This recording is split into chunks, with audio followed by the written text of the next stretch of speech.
to repay your bribe. After that, she's a free agent. If she does any work for you after that, it shall be in head office on Mount Street with full autonomy. Although I will advise her to do nothing more than take clients out to dinner or the races. An occupation more suitable to the profile of a lady. I mean, what could he say to that? Nobody talks back to him when she's in Hannibal Lecter mode. There wasn't so much as a peep of him. He just scurried off to the golf club with his tail between his legs. I could so imagine him just a few brandies down the line later with all the other captains of the industry, bragging about his courage and daring on the stock exchange, then coming home and sneaking through the conservatory door in his stocking feet. Men are all the same. They're such a load of cock. Fact is, you know all about cock too if you'd spent a month married to Tyrone the Terrible and only beginning to walk straight again. Couldn't have been that bad. For Christ's sake, Circa, I didn't know whether it was coming or going.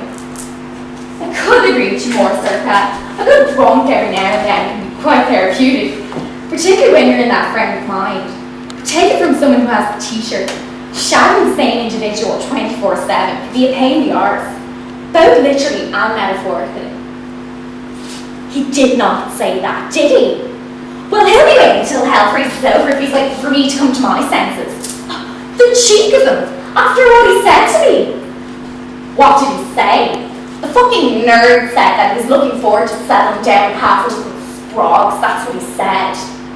He even had names picked out. Fucking loser. Can you visualise me playing Mrs. Beaton? All the brats tucked up in bed, his dinner in the oven, my cats around my ankle waiting for him to come home from work to give me one. Get a fucking life, I tell them. I don't do babies. I do Gucci and Prada. Two rights grounds for divorce. This is the 21st century, not the Dark Ages. Although, looking around this shithole, I couldn't say that for certain. I'm in a cesspit of a pub next door to the bookies. Daddy's closing the shop on Sunday, so look, got an offer from a developer he couldn't refuse, apparently. So it's up to me to organise a bit of a meet up with the staff. There's only one other girl actually, and I'm plying her a drink. It's so worth it though. I've never gotten through the month without her. I would have gone fucking doolally if I had to settle up and balance the books and all that other nonsense without her. Besides, she's considering holding the fort for me for the next couple of days. She needs the euro, so I'd say it's a done deal. Dad will never know, especially if I stay in yours for the next couple of nights. We'll have a blast, celebrating the completion of Operation Alexis. Oh, anyway, I can hear someone coming. I've bundles to tell you. Ciao for now. I'm only after having the mother and father of all about with my son Larry. He's after 9, he's something terrible. What did he do? I'm after being boasting to the world and his brother about a new mobile phone he bought me. And I'm after finding out it's a second-hand one. And I only found out because the shouldn't think he's beef. And Johnny Mackey's a man who drinks in the bar and he knows them things. He told me that somebody was sending me text messages. I don't understand. What's wrong with getting text messages? I didn't give anybody my number, that's what's wrong about it. I can't even remember it myself. Larry was supposed to be the only one with my number, and he wouldn't send me a text message. He knows I can't read. Without my glasses, like, and he knows I lost my glasses. I'm after giving him lacquery over it. But they're making a holy show of himself inside of the car. See, everybody was laughing at me. Especially that Mary Kelly one. Who sent the text message? I don't know who the messages was from. The bit that shows the text messages is broken. Johnny Mac says it's because of a tiny crack in the glass. But to think I believed that loser of a son of mine when he said he went to town and he dropped it. And he went back to the shop and they wouldn't change it for him. They tell you the truth and I don't really give a fuck about the phone. It's a bloody nuisance anyway. More concerned about making a holy show of himself. Larry was always ringing me, asking me where was I and what was for his dinner. Well, from now on, if he wants to know what's for his dinner, he can ring the curry shop. I wouldn't mind, but any time I ring him, ask him where he was or where he was going, he'd accuse me of invading his space. He swear he was a bloody astronaut or something. Men are all the same. All they're concerned about is their appetites. Yeah, true for you. All they're concerned about is their appetites. His father was the same, big laddie. I spent the best years of my life peeling potatoes and cutting chips, trying to keep that man nourished. And what do I get in the tank? Only goes drops dead, sweeping the road. Before he gets his corporation pension due, and me have to hand over the children's money to bury him. Talk about biting the hand that feeds you. Jeez, if I had my time over again, I don't think I'd ever get married. I had a great time when I was a young one. Going to the pictures and dancing every night of the week. Fellas chasing me from here to fingerlets. I didn't know I was born. I often wonder how I would have fared out if I had to marry that bus conductor. He was mad about me, and he always had loads of money. People said he made more rent than the corporation. Made more rent than the corporation. He's a real spiv, he was, like Raymond Land. Used to give me hot flushes when I seen him getting on the bus with his uniform. Said he'd never charge me the fare. Said he'd give me a ride any day of the week for nothing. But that all ended then when Big Larry came along in his Honda 50. That was the end of it.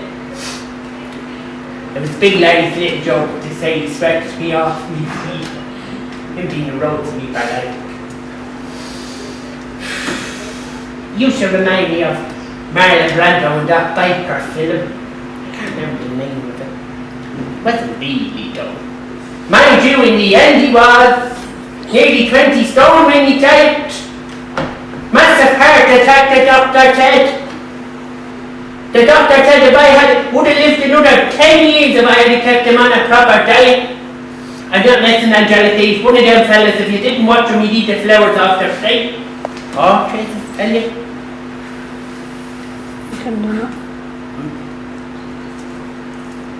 You couldn't do nothing. He couldn't do nothing for himself. Couldn't even make himself a cup of tea. I had to look after him hand and foot. Jesus. Sometimes I think he was after a cook and a housekeeper and not a wife. Well, I'm not going to let young Larry go down that same road. He can learn to look after himself. Oh, is that the time, Mrs. Gibney? I have to go inside. Where will think I'm going home? Okay, mind yourself, love. Don't be minding me, big lad. You know I'd jump through hoops if I could only have your back.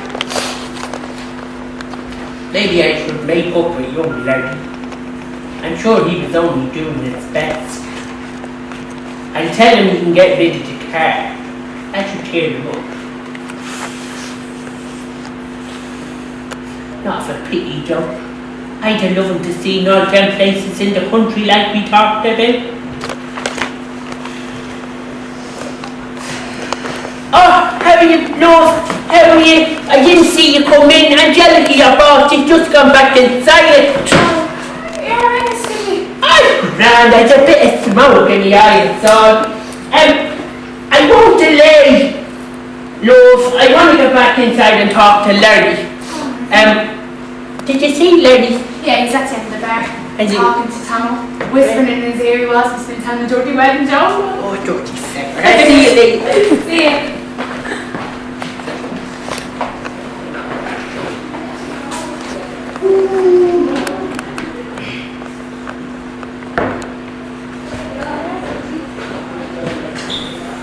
Alright, Tom, I was just talking about you.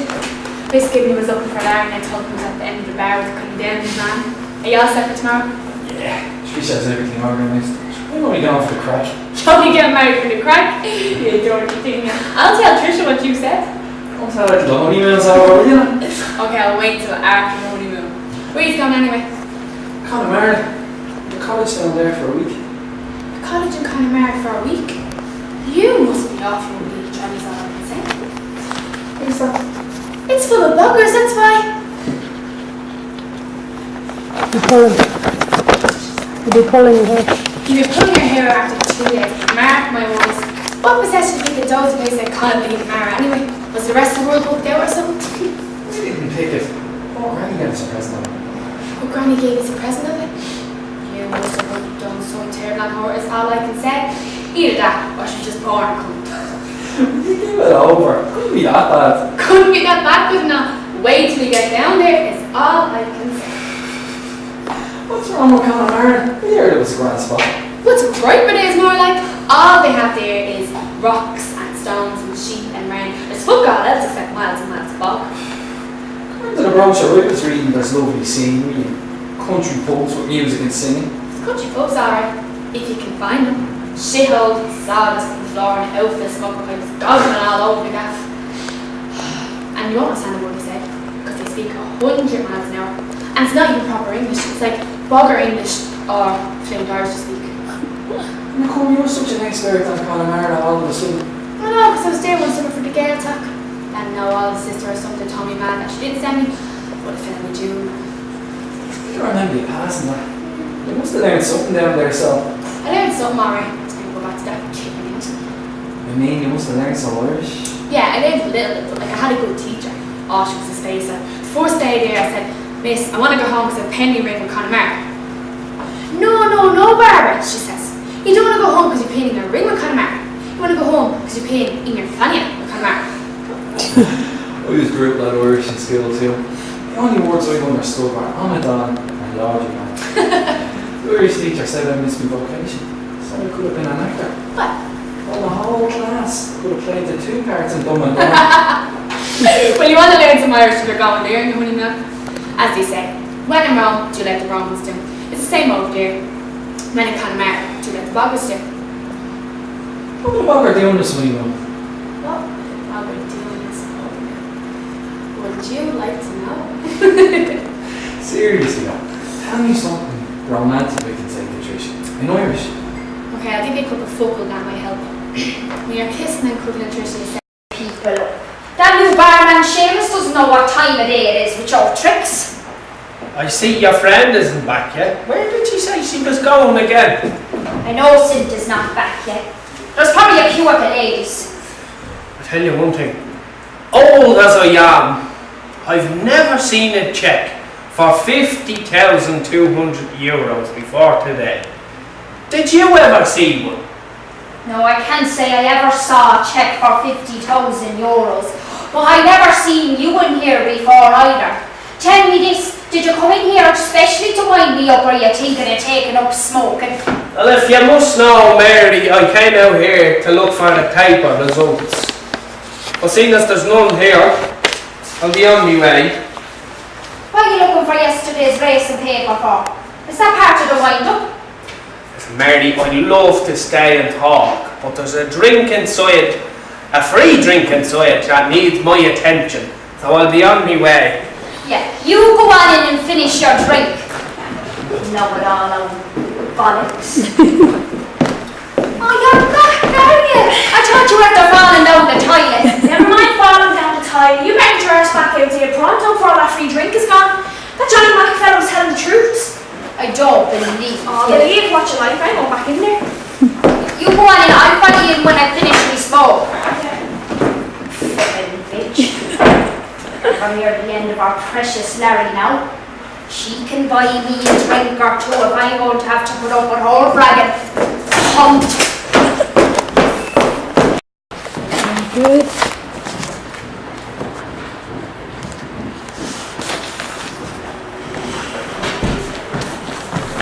Why you call something spot for Mr. Manning? You cause very big trouble for something. Oh, so Seamus said, go change the bottle very quick fast. Oh, he very bad temper today. What's happening there? Oh, him very cross.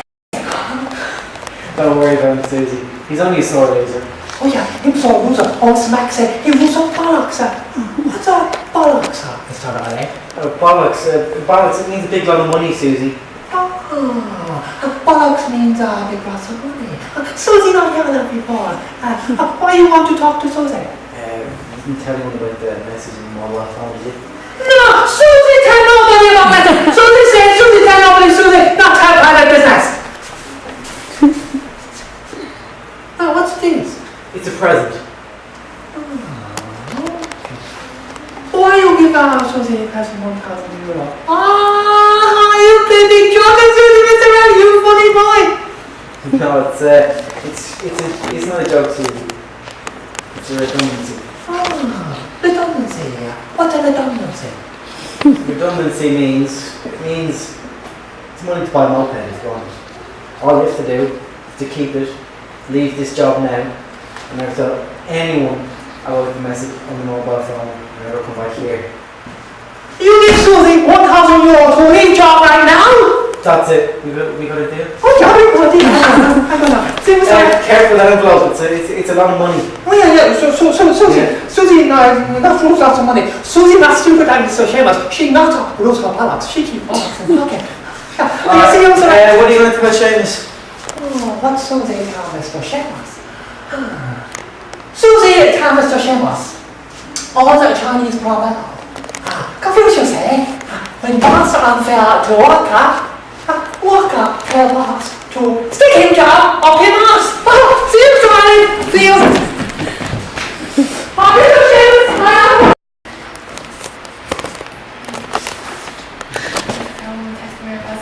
That old cunt will have mostly drunk by the time they got out. You should make sure she saw the check. Her eyes nearly popped out of her head when she saw it.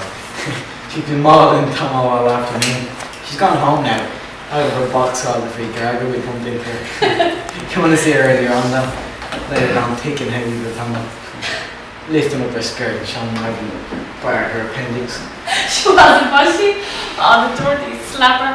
I knew she'd do anything to get her hands on a bit of Bob, but like, that's the limit. Oh, and him just being married. Oh. I'd say the last time Tom was up here like that, they were hanging out messed. Oh, and she didn't try anything on with you? No, thanks be to God. It all went Tom's way. Well, you have to admit that the idea of putting Tomo's name in the check and that photo of him holding behind the bar was a good one. Took some of the limelight off you already. Oh, by the way, do you have a check? Okay, it's my birthday, so. Yeah. Okay.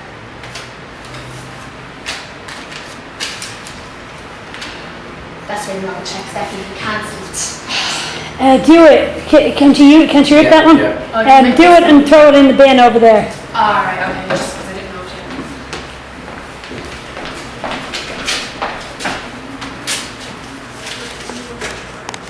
That's when no checks that can be cancelled. Couldn't hear you. That's one of the best ways to make sure. That's one of the best ways to know that check's definitely been cancelled. Jesus, that was one of the longest days I've ever spent in that bookies. I'd never get out. No problem. No, thanks be to God. It's just been years ago in case Angelica came back to the book sale and someone mentioning a big win to her. Those outfits in the bookies are worse than a pair of owls at all.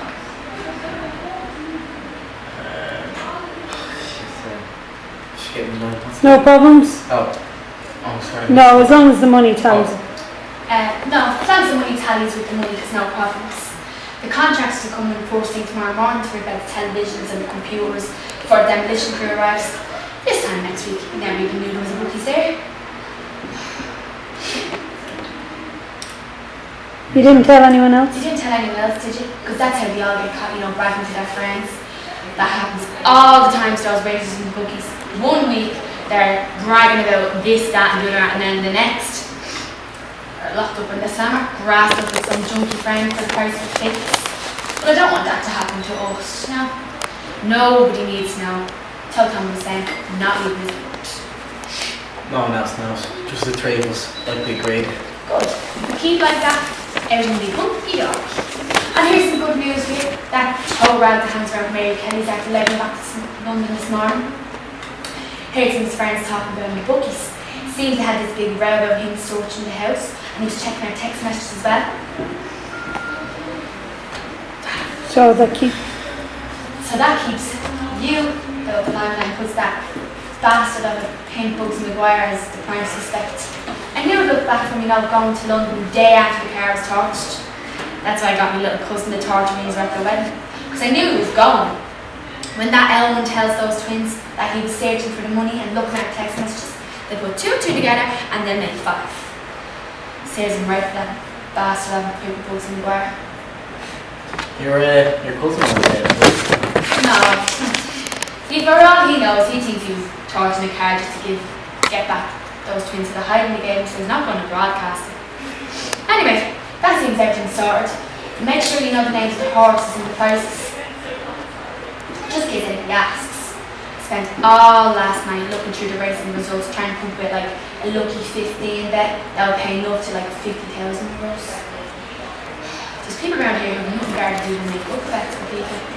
That Bugsy Maguire has always been making up. Johnny Mac. Johnny Mac. Important. That Johnny Mac has always been making up bets for people, and he's never wrong. He was asking Tom about the starting prices earlier on. Oh, and did Tom remember the horses and starting prices? Yeah, he'd everything sourced. Good, because that Mr. Mac will take great pleasure in letting everyone know how clever he was. Everyone takes everything that fella says as the gospel. It's mad, isn't it? How they listen to every word he says and they never think, if he's so bleeding clever, why does he spend half the time propping up that counter in the bar? He takes some time off on the Saturday mornings for the bookies. Otherwise, he wouldn't be able to tell the people about the 2 gobstraits who ran at the bookies on the Saturday mornings with their monkey suits and won 50 grand. Are you happy you're in? Of course I'm happy, Michael. 10 grand to keep me in the lap of love tree and St. John's for ages. I was talking to Tom when I was bored and then put a deposit on a house in Selvage. What are you going to do with your book? I'm going to do the same. Buy a house in Selvage. How about your man? She's coming with me. She's going with you? Is she not mind leaving all her good neighbours behind? I didn't think so. Come on, let's go. Let's keep it.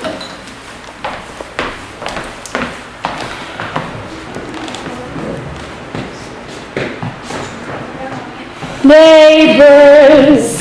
Everybody needs good neighbors. Ringing a taxi company, at least when they say there's a car on their way, it usually comes, even if it is late. I had to put a big chain on my front gate to stop them joyriders interfering with my husband's car. Next time I ring them guards, I'll tell them the joyriders is smoking. That should put a fire under them. It's cold enough out here, isn't it? Oh, who are you telling, missus? The cheeks of me arse are stuck together with the cold.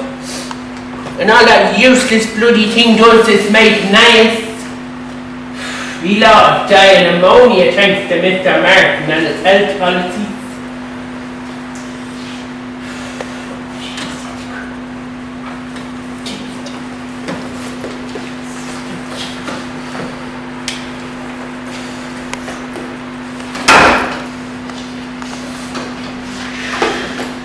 If you don't die of malaria or the bluebonnet plague first. I've never seen so many flies in a pub in all my life since the smoking ban came in. And a whiff of sweat and piss would knock a horse out. I'd settle for the smell of smoke off my clothes any day of the week. Thanks very much, Mr. Martin. He doesn't care if he likes us, whether we live or die. All he cares about is getting a name for himself. He thinks he's Mr. Big Fella because have you got a pint of break there? You took your words right out of me mouth, missus. Full of his own importance, he is. They're all the same, those TDs. They're all full of shite. They don't care who they just come out so long as they get their seat in the door and their name in the paper. That's what Johnny Mac says. And this Martin fella, where do you think he'll be when all the smokers die off and there's no cigarette taxes to support the country? You won't see him trying to get his name into paper then, will you? No, he'll be long gone after swanning off with all the other patriots to Lanzarote to smoke and drink the juicy free. while all the healthy people in the country are left starving to death because a small tin of beans costs 25 euros.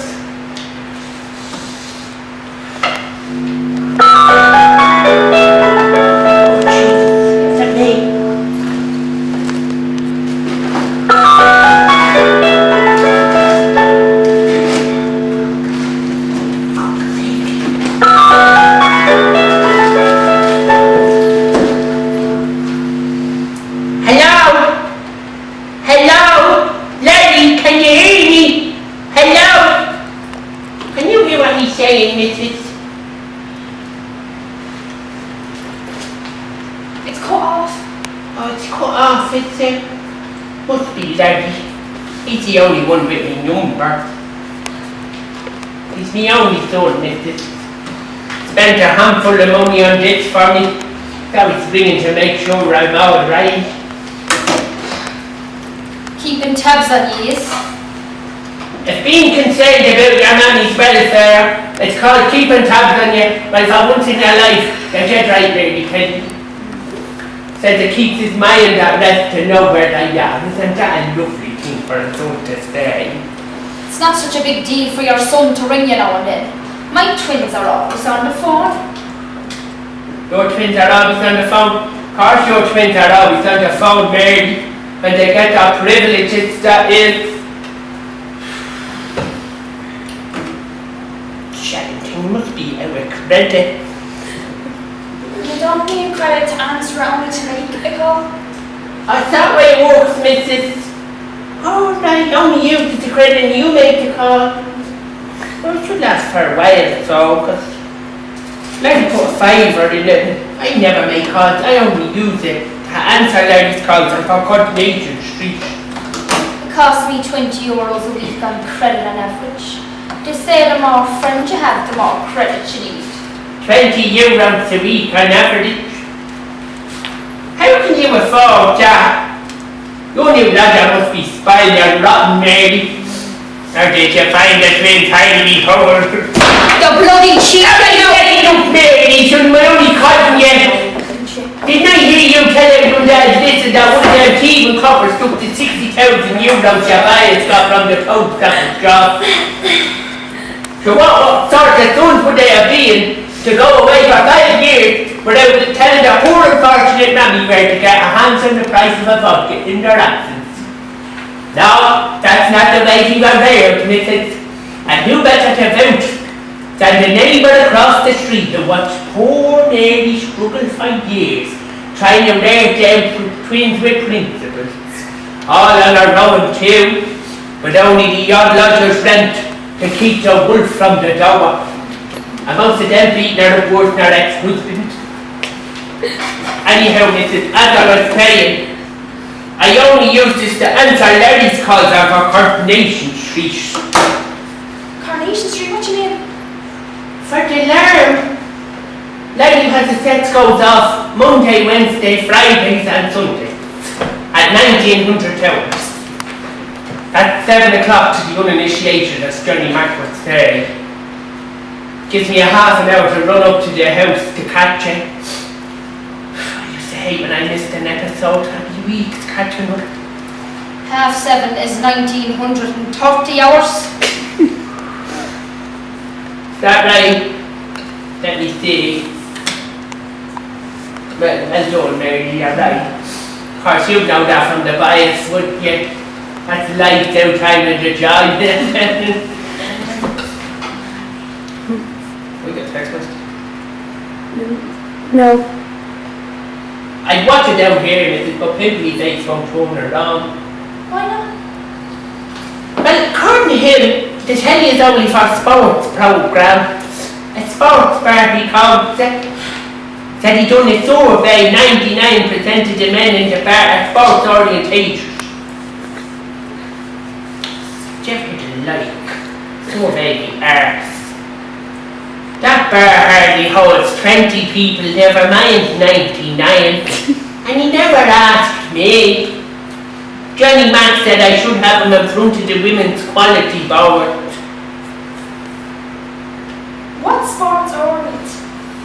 Sports oriented. I'm not really sure what it means, Mrs. But I can guarantee you one thing. It's not strenuous. Them lads in the bar barely have the energy to go for a piss, never mind. You know, they have their feet run off and they go backwards and forwards to the booties for them. I should be on commission, Angelica, tell you. Who's Angelica? Posh young one works in the booties. Lovely young one, mind you, always buys me a drink when she comes in. You are mad to do your messages for them. Actually, it's only a small thing to put your bets on for to. God knows that the racing is all to pour those devils half, apart from a few pints and a few cigarettes and maybe curry or a fish and chip on the way home.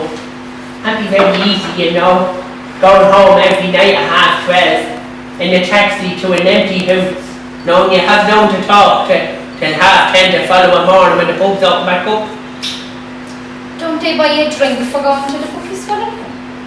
I don't know where you get your information from, Mary Kelly, but as usual, you've the wrong end of the stick. It's only on a rare occasion that some good-spirited pensioner buys me a glass as a thank you. And I only accept because I don't want to spoil their goodness and cause offence. Oh, this must be Larry again. Hello? Hello? Yeah, hello? Are you sure that's right about the crediting, Mrs. I can't hear them. That's not a call. That's a text message sent. A text message? Daddy wouldn't send me a text message. Anyway, I'll read it later. I'll see a thing without my glasses. I better be getting back inside. That's the worst thing about coming out here, Mrs. You never know what people are going to be saying about you when you're out of here, top. See you later, Mrs. See you, Mrs.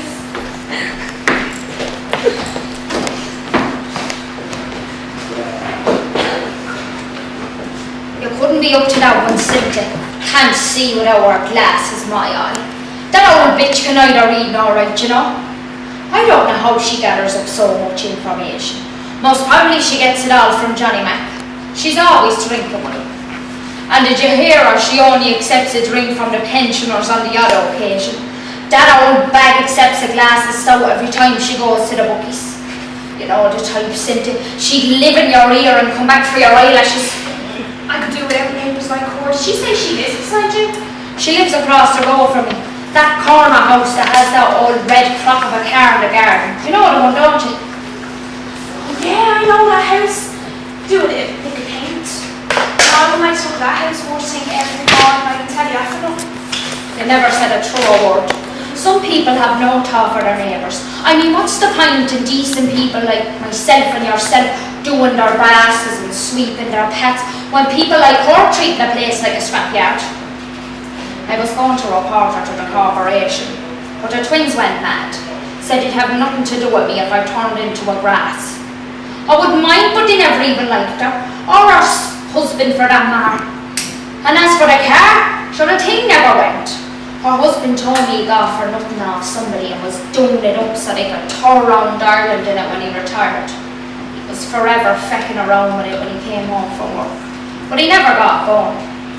He died of a heart attack, you know. Personally, I think that's what killed him. And I think our son Larry thinks the same as me. He's always after her to get rid of it, but she won't part with it for loving her money. Not that anyone in their right mind would pay more than threepence for it. You know our son Larry works in the hardware. Is he her son? God bless the Mark. God bless the Mark is right. That young fella's fading away for the want of a good feet. Did you hear her on about Larry buying her the phone because he's concerned about our welfare? I tell you what he's concerned about. He's concerned about getting his dinner, that's all. I was talking to him last week and he was telling me he was going to buy a phone for her so he could ring her to know where she was. Ring her to get her out of the pub before she spent all the grocery money on drink is more near the mark. A handful of money he spent on it. If only she knew. You know what? I sold him the old phone for €20 last week. Sure, the thing is nearly knackered. To tell you the truth, I was glad to get rid of it. I was sick to me back teeth with the twins texting me every 5 minutes looking for me to bring them up to back up. How are you going to be able to manage with a phone? I have another one. I got me fella to buy me a new one. He's very good to you, isn't he? It's nothing to do with him being very good to me. I made him buy me a new one when he let the old one drop on the floor. 120 euros he had to pay for it. Good enough for him. That'll teach him to be looking at other people's messages. He was reading your messages? I don't believe it. I'm telling you he was. I caught him one day looking through the messages and I let him know merciful raw and he dropped it on the floor with the fry and it fell into pieces. It took the Egypt of over half an hour to go back together. But I told him it was no use and I made him buy me this new one. He's only hanging around because he's looking for the twins' money. Not that he'll ever find it. I told you before that one of them thieving coppers took it, didn't I? Yeah, dozens of times. I come searching the house as well looking for the money. You didn't. I did. Cross me heart. I went out to bingo one night and I forgot my purse and when I came back to get it was up searching the attic. What did you do? I didn't know. At first I was going to give him his marching orders, but then I says to myself, why should I cut off my nose to spite my face? As long as he thinks he can get his hands on the twins' money, he'll keep on being a meal ticket. So I pretended to believe him when he said he thought he heard rats in the attic. He'll do me till I get some bear sent in, and when I do, he'll be getting his P45. I hope you remember to put that new SIM into that old phone. I did not put a new SIM card into the old phone. Just because I come from the country doesn't mean I'm as green as I'm cabbage looking. I wasn't going to give that old bag the 90 euros credit that came with it. I just gave Larry the old one as it was. You're going to be in an awful lot of trouble with those twins rings and she answers. No, the twins won't ring, on account of the screws listening in on the scammer. And since Slithery Hall dropped it, the text messages don't come up on the screen anymore.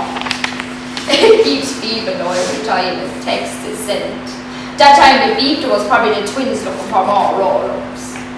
Did you see the stupid bitch trying to answer it? She hasn't a clue. I could barely keep a straight face when she did that. She'd been better off getting that 20 euros. At least she know how to use it. Although, from what you told me, I'd say long gone by now those bastards do. I'm telling you, every penny she has she spends on drink. Ever since her husband died, she practically lives in the pub. I do see her in here myself every day of the week. Now don't get me wrong, live and let live is my motto, and far be it for Mary Kelly to say anything against her neighbours. But if you saw the condition of young Larry, you'd say the same. It's disgraceful. He's like some over-concentration camp. Yeah, you are getting into Well, great night tonight, Ellen. Yeah, hello, girls. Enjoying yourselves, are you? Yeah, we're having a great time, isn't that right, Alan? Oh, terrific. Ah, that's good. You're with the girl who's getting married tomorrow. What's her name again? Trisha, that's it. I don't know her that well, but I heard a few young lads in the bar say she's a lovely girl, has a heart of gold. Would give you anything. Isn't that right, Sid? I hope you're not trying to be smart. That's my cousin you're talking about. You're her cousin, are you? And you came all the way from Liverpool for the wedding. Isn't that lovely? And tell me this, is she expected? You're beginning to get up my nose now, missus, and if you know what's good for your button your lip or I'll do it for you. You're taking me up the wrong way, love. You didn't give me a chance to finish. I was just about to ask, was she expecting a big crowd at the wedding, that's all. Ask anyone who knows Mary Kelly, and they'll tell you that it's not in her nature to be casting aspersions about anyone, good, bad or indifferent. Isn't that right, Cynthia? And besides, anyone who's not blind could see that your cousin's not that type of girl. You can tell by the way she conducts herself. She's a real lady and such beautiful skin. I was just remarking earlier about her complexion. Isn't that right, Cynthia? That's right, Mary, yeah. Yeah, beautiful skin. She's positively blooming. Come on, Cinta, our fellas will be sending out a search party. Bye. Did you hear that, girls? The ugly sisters and boyfriends. It's out for us all, yes? We have a better chance if we went dancing. I'd love to go dancing. Right, straight night in Dublin. With Tricia would have a fit. Promised Sarah would be over in the morning. Pity though, I'm just in the right mood for one of those temple bar himbos. What's a himbo? What planet are you on, Ellen? Did your mummy never tell you about himbos? Those blonde, godlike, athletic types with nothing between their ears, whose only purpose in life is to shag a girl senseless and look good while they're doing it. No need for exhaustive intellectual banter with those boys, Helen. Just tell them a couple of times how good looking they are and they'll perform right through the night. Come to think of it, Helen, one of them would suit you down to the ground. What are we waiting for? Let's go then! No! Not tonight, Helen. Besides, I'm not wearing my temple bar knickers. I didn't think you were. Yes! You! Oh, shit. You didn't think I would, I mean. I'll have you know that since my brother got a job as a van driver for a lingerie company, it's common knowledge in Liverpool that the entire Queen family, men included, wear the best of hats and change them at least 3 times a day. If I were you, I would go bragging about how many times a day I took my guts off. People might get the wrong idea. Anyway, I go along with Sister Assunta at school used to say, twice a day in the interest of hygiene, once in the morning and again after strenuous sports activity. I know you say you can't twice a day, Ellen, but inside out doesn't count. Anyhow, I'm not talking Ponzi, I'm talking Mary banging nun's knickers with a thick heavy gussets. Anything less than your fan would be frozen solid after waiting 2 hours in a taxi in Dave Street. And what use would that be to anyone, man or beast? No, I think we'd be better off to wait till tomorrow. Pick up a couple of fit lads at the wedding. Unless, of course, you fancy any of the mingers in this place. What about that barman James? I think he's the hots for you. You've got to be joking. I didn't spend 1,500 sterling on these teeth and 2,000 on these just to get my ends away with a ginger top barman with acne. Free drink and no free drink. Just give it to him. And the smell of stale crisps off his breath would turn your stomach. Don't be too hasty. You told me he's the bar manager. I'll get a few free fat frogs out. Bar manager? Is that what he told you? He doesn't look as if he could manage a good shite. Anyhow, even if he was the manager of Liverpool Football Club, I wouldn't let him near me. As a matter of fact, I wouldn't let him up with my granny, and I don't even like that bitch. Well, that's not very nice. Why do you not like her? She's an old cow, that's the why. She's always giving advice where it's not wanted and banging on about religion and morals. She has my heart broken every time I come over. She's a right canary when she found out I didn't once.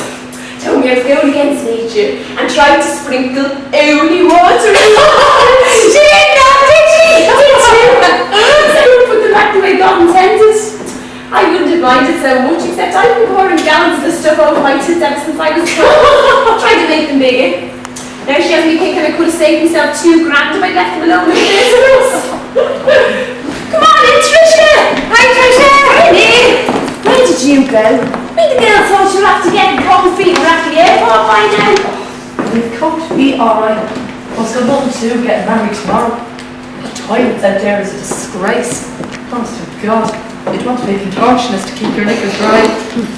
Good old chin chants up to rocksters and mops and buckets. Nah, I had some laugh though. I was talking to a girl that works next door in the bookies. A real posh one. She was telling me to leg it before I ended up a sex slave. I wish. She told me she was only back from her honeymoon 2 weeks when she done runner. She said she was fucked if she was going to be fucked by the same fucker for the rest of her life. So she just fucked off. She's a tilly. You're not having second thoughts then? Where's that boyfriend of yours? Tom? He should be dead shortly. He said he was meeting his mate Larry. Actually, I just saw Larry talking to his man in the bar. She was giving him grief over something. A mobile phone, I think. And whenever you see Larry, you're bound to see Tomo and vice versa. They've been around together since they were kids. Battle and Robin, people used to call them. Larry, the last time you were over, did Mrs. Gibney's son? Yeah, that's him. He's a nice bloke. I think he fancies you. He does not fancy me. He barely even noticed me last time I was over. He means well to you. He asked me a few times about you. He said he loves your accent. What about my tits? No, he didn't mention your tits. At least not to me. He did say you had a lovely smile though. Has he seen anyone at the moment? No, I haven't seen him with anyone in ages. Why? Do you fancy him? He's okay. Well, if he's only okay, why are you interested whether he's got a girlfriend or not? I could do with a good shag, that's all. Well, if it's only a good shag you fancy, Seamus the barman is the man you want. I'm told he'd get up on the crack of a whip. I'd rather sew it up and become a nun. You've sewed up? My God, it's worse you're improving, Sarah Quinn. I'll fix up the Jerry then.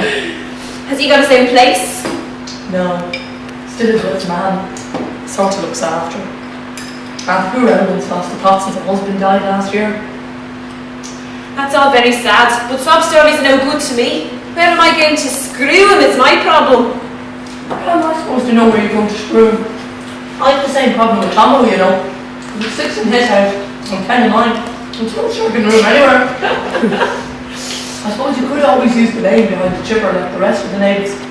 To keep away from those wooden electricity poles where you'd be looking splinters out of your arse cheeks. If my man could hear the language out of you, she'd never let me come over to your wedding. You have me corrupted, you know. Why have you corrupted? Jesus, that's a laugh. I'd have you know I was still a virgin before I met you. What are you banging on about?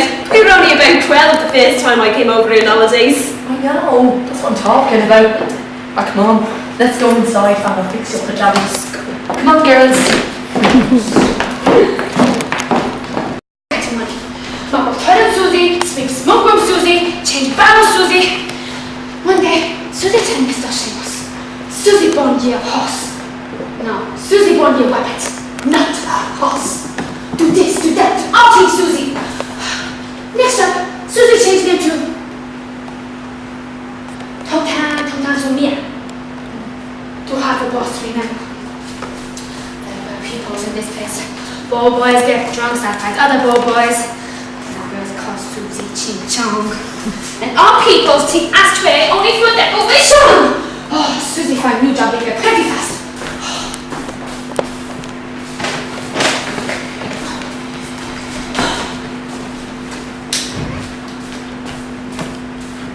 Howdy, Susie. Hello, Mr. Lowy. You working hard? Yeah, Susie work. Mr. Seamus fine. Happy work for Susie. He's busy chatting with the girls while he does all the work, is that it? Yeah, he's got all the customers. He's looking for a date, isn't he? Yeah, him as all the customers go job with him. What? Date with him, but Olga say no. Olga call him dickhead behind him back. Him as Susie go date with him, but Susie say no. Susie look like nice husband. Not crocodile face, lazy boy. He's a lazy bastard, alright. If work is in bed, he's sleeping on the floor. Susie not understand.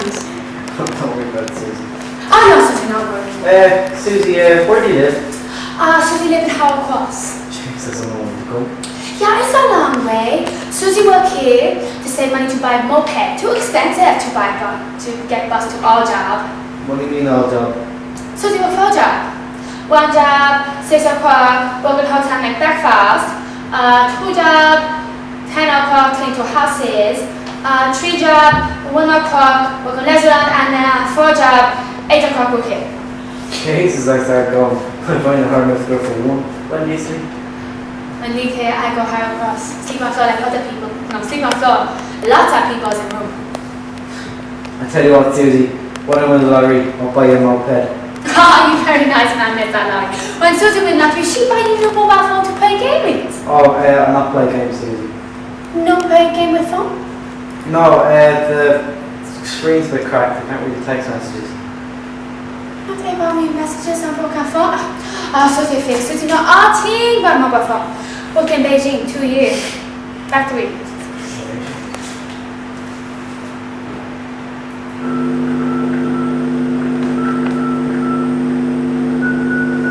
Susie sent message to Susie phone.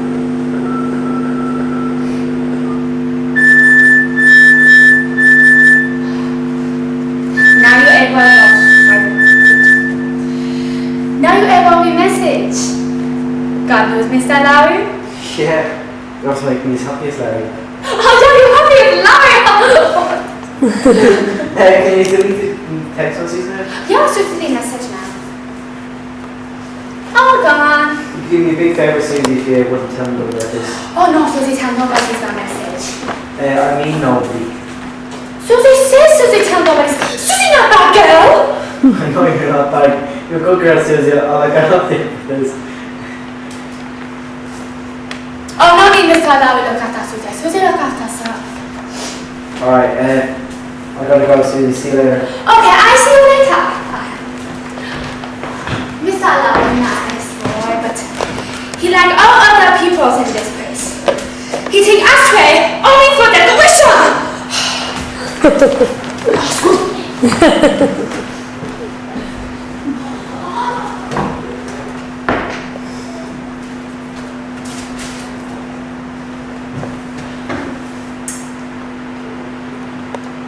Hi, Circa. Angelica here.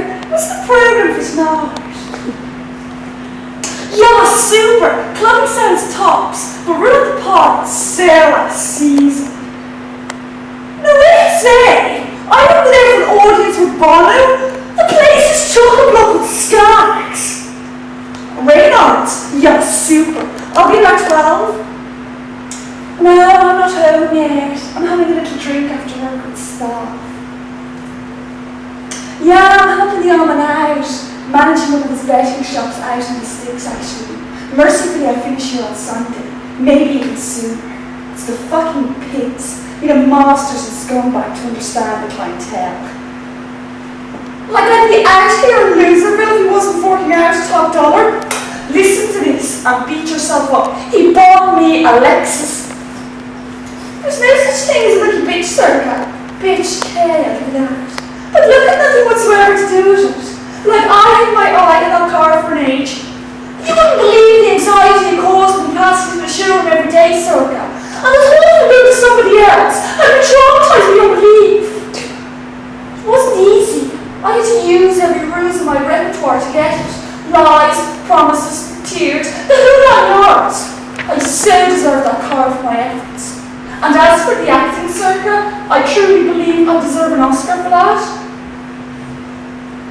I'm talking about Daddy's bloody obsession with keeping his leisure and entertainment business in the family when he eventually goes to the golf club in the sky. The man talks about nothing else as well, you know. He's embarrassed me for years in front of my friends, bragging about having dragged himself up from a tiny pitch on the rails in Laytown to owning a chain of betting shops all over the country. So vain, vulgar, Mum calls him, talking about money all the time. What did I do? I did what any girl with her eye on Alexis would do. I pretended to be enthralled by his business. I gave it loads, asking this and probing that, until he couldn't contain himself any longer, and offered me whatever I wanted if I agreed to be groom to take over the business. It gives me no pleasure at all to say it about my own father, but sometimes I think he's a complete dork. Stuck in this business forever, right? Like I didn't have a contingency plan? You of all people should know me better than that, Circa. That's not the way we roll. I'll be out of the business by the weekend, and my new Lexus is coming right along with me. It's in the bag already. How did I manage it? I got Mum involved, of course. As soon as the Lexus was signed over to me, I told her I was going to work for Daddy, starting as an assistant in one of his shops. Then I shed buckets, telling her that although I detested the idea, I felt it was a matter of family loyalty, as Daddy had set his heart on me taking over the business. And my piece de resistance, listen to this, was that I was trying to make Daddy proud of me again after my disastrous marriage to that old Tyrone. I knew that would do it. Mum always detested Tyrone, ever since his family outbid her for a period house in Dalkey years ago. I think that's partly the reason I married the jerk in the first place, to get up her nose like. She went ballistic as per the script. She even astonished me. She tore strips off Daddy royally, called him the lowest form of pond life, used emotional blackmail to force a traumatised child into a life of drudgery. No daughter of hers was going to waste her merry education, propping up his seedy little business as an assistant, and ending up with the manners of a Northside pleb. Not when she was alive. To see her take control was just so amazing, Circa. I so wish you could have heard her. Angelica will work for you in your grubby little shop as a manager for 1 month to repay your bribe. And after that, she is a free agent. If she does any work for you after that, it will be in head office in Man Street with full autonomy. Although I will advise her to do no more than take clients out to dinner or the races, an occupation more suitable to the profile of a lady. I mean, what can you say to that? You don't talk about a Romish and Hannibal Lecter mode. There wasn't so much as a peep out of him. He just scurried off to the safety of the golf club with his tail between his legs. I could just imagine him, a few brandies later down there, with all the other captains of industry, bragging about his courage and daring on the stock exchange, and then coming home and sneaking in through the conservatory with stocking feet. And men are all the same. They're such a little cock. Fact is, you know all about a cock too. If you'd spent a month married to tie around the terrible, I might just begin to walk straight again. Couldn't have been that bad. For Christ's sake, Circa, I didn't know if I was coming or going. I couldn't agree with you more, Circa. A good bonk every now and then, when you're in that frame of mind, can be very therapeutic, particularly when there's a bit of diversity involved. But take it from someone who has the t-shirt. Shouting the same individual 24/7 can be a pain in the arse, both literally and metaphorically.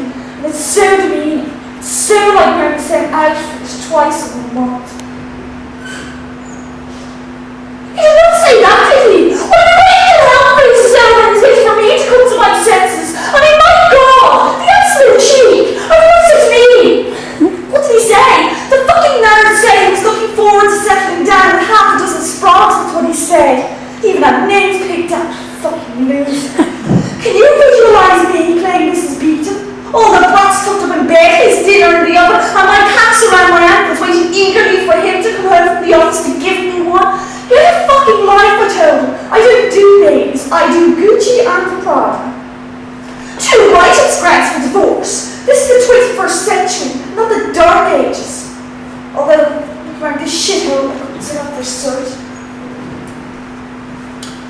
I'm a necessity for the pub next door to the bookies. Daddy's closing the shop on Sunday. Got an offer from a developer. An offer he couldn't refuse, apparently. So it was left to me to organise a little bit of an ease up with staff. Actually, there's a new other girl working in the store, and I'm applying her a drink. It's so worth it though. I've never gotten through the month without her.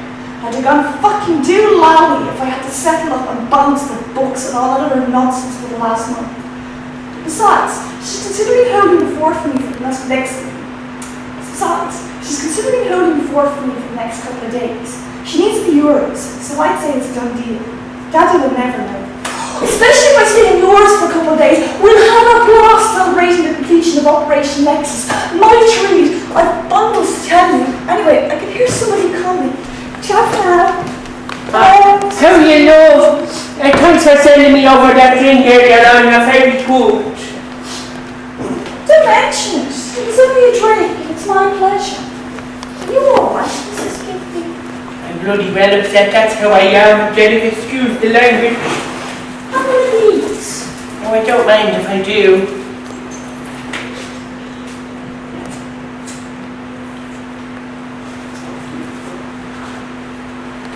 I'm only after having the mother and the father of all those with me son laddie. After lying me something terrible. What did he do? I'm after being boasting to the world and his brother about a new mobile phone he bought me. And I'm after finding out it's a second-hand one. And I only found out because the shelling thing keeps beeping. And Johnny Mac, you know Johnny Mac who drinks in the bar, he knows about them things. And he told me somebody was sending me text messages. I don't understand. What's wrong with getting text messages? I didn't give anybody my number. That's what's wrong about it. I couldn't even remember it myself. The lady wouldn't send me a text message. He knows I can't read without my glasses. And he knows I lost my glasses. I'm after giving him lacquery over it. I'm after throwing it back at him inside the bar and making a holy show of myself.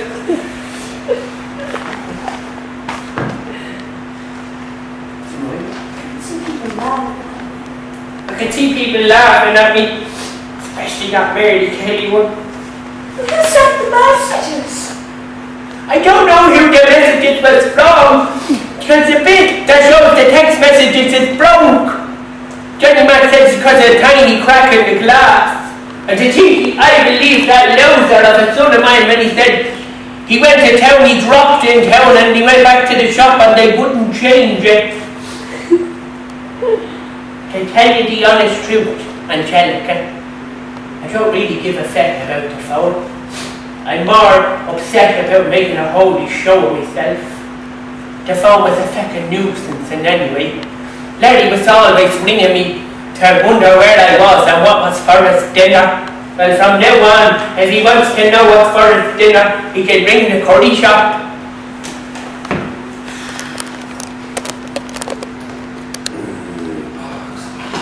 I wouldn't mind, but anytime I ring him, chips trying to keep that man nourished. And what do I get in my thanks? Only he goes and drops dead sweeping the road before he gets his corporation pension and all. And me having to hand over the insurance money to bury him. Talk about biting the hand that feeds you. If I had my time over again, I don't think I'd ever get married. I had a great time when I was a young one. Going to pictures and dancing every night of the week. Fellas chasing me from here to Finglas. I didn't know I was born. I often wondered how I would have fared out if I had to marry that bus conductor. He was mad about me. He always had loads of money as well. People say that he used to make more rent than the corporation. Bit spiffy was, like Maymeland or something. I used to get off flushes when I'd see him getting on the bus in his uniform. And he never charged me the fare once. Said he'd give me a ride any day of the week for nothing. But then Big Larry came along on his under 50 and that was it.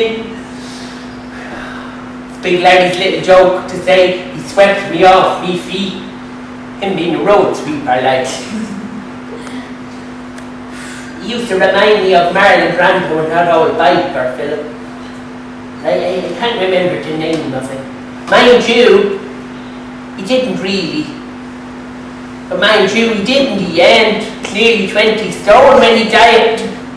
Massive heart attack, the doctor said.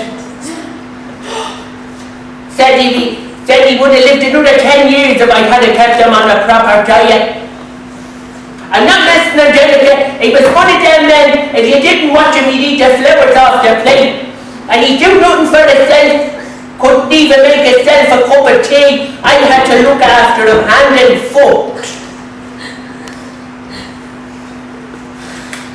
And sometimes I think he was after a housekeeper and a cook and not a wife.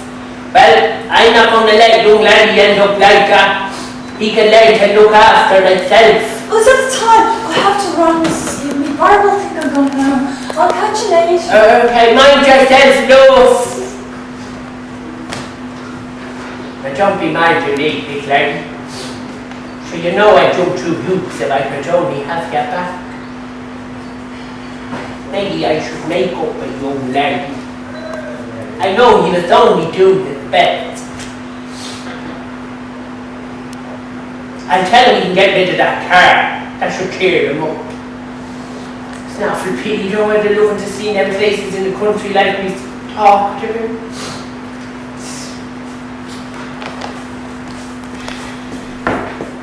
How are you, love? I didn't see you come in there. Angelica, your boss, he's just gone outside. Yeah, right, Mrs. Ewing. I'm glad, that's just a bit of smoke in my eye.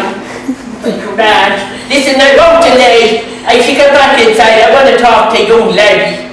Right? Right, did you see young Larry? He's at the end of the bar talking to Tom, whispering in his ear. He must have been telling him a dirty revenue. Oh, you're dirty second book. See you later. Yeah.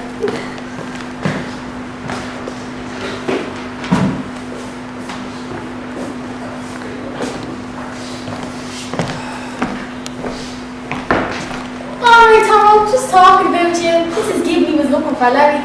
I told him he's at the end of the bar talking to the condemned man. You all set for tomorrow? Ah, yeah. Trish has everything organised. I'm only down for the crack.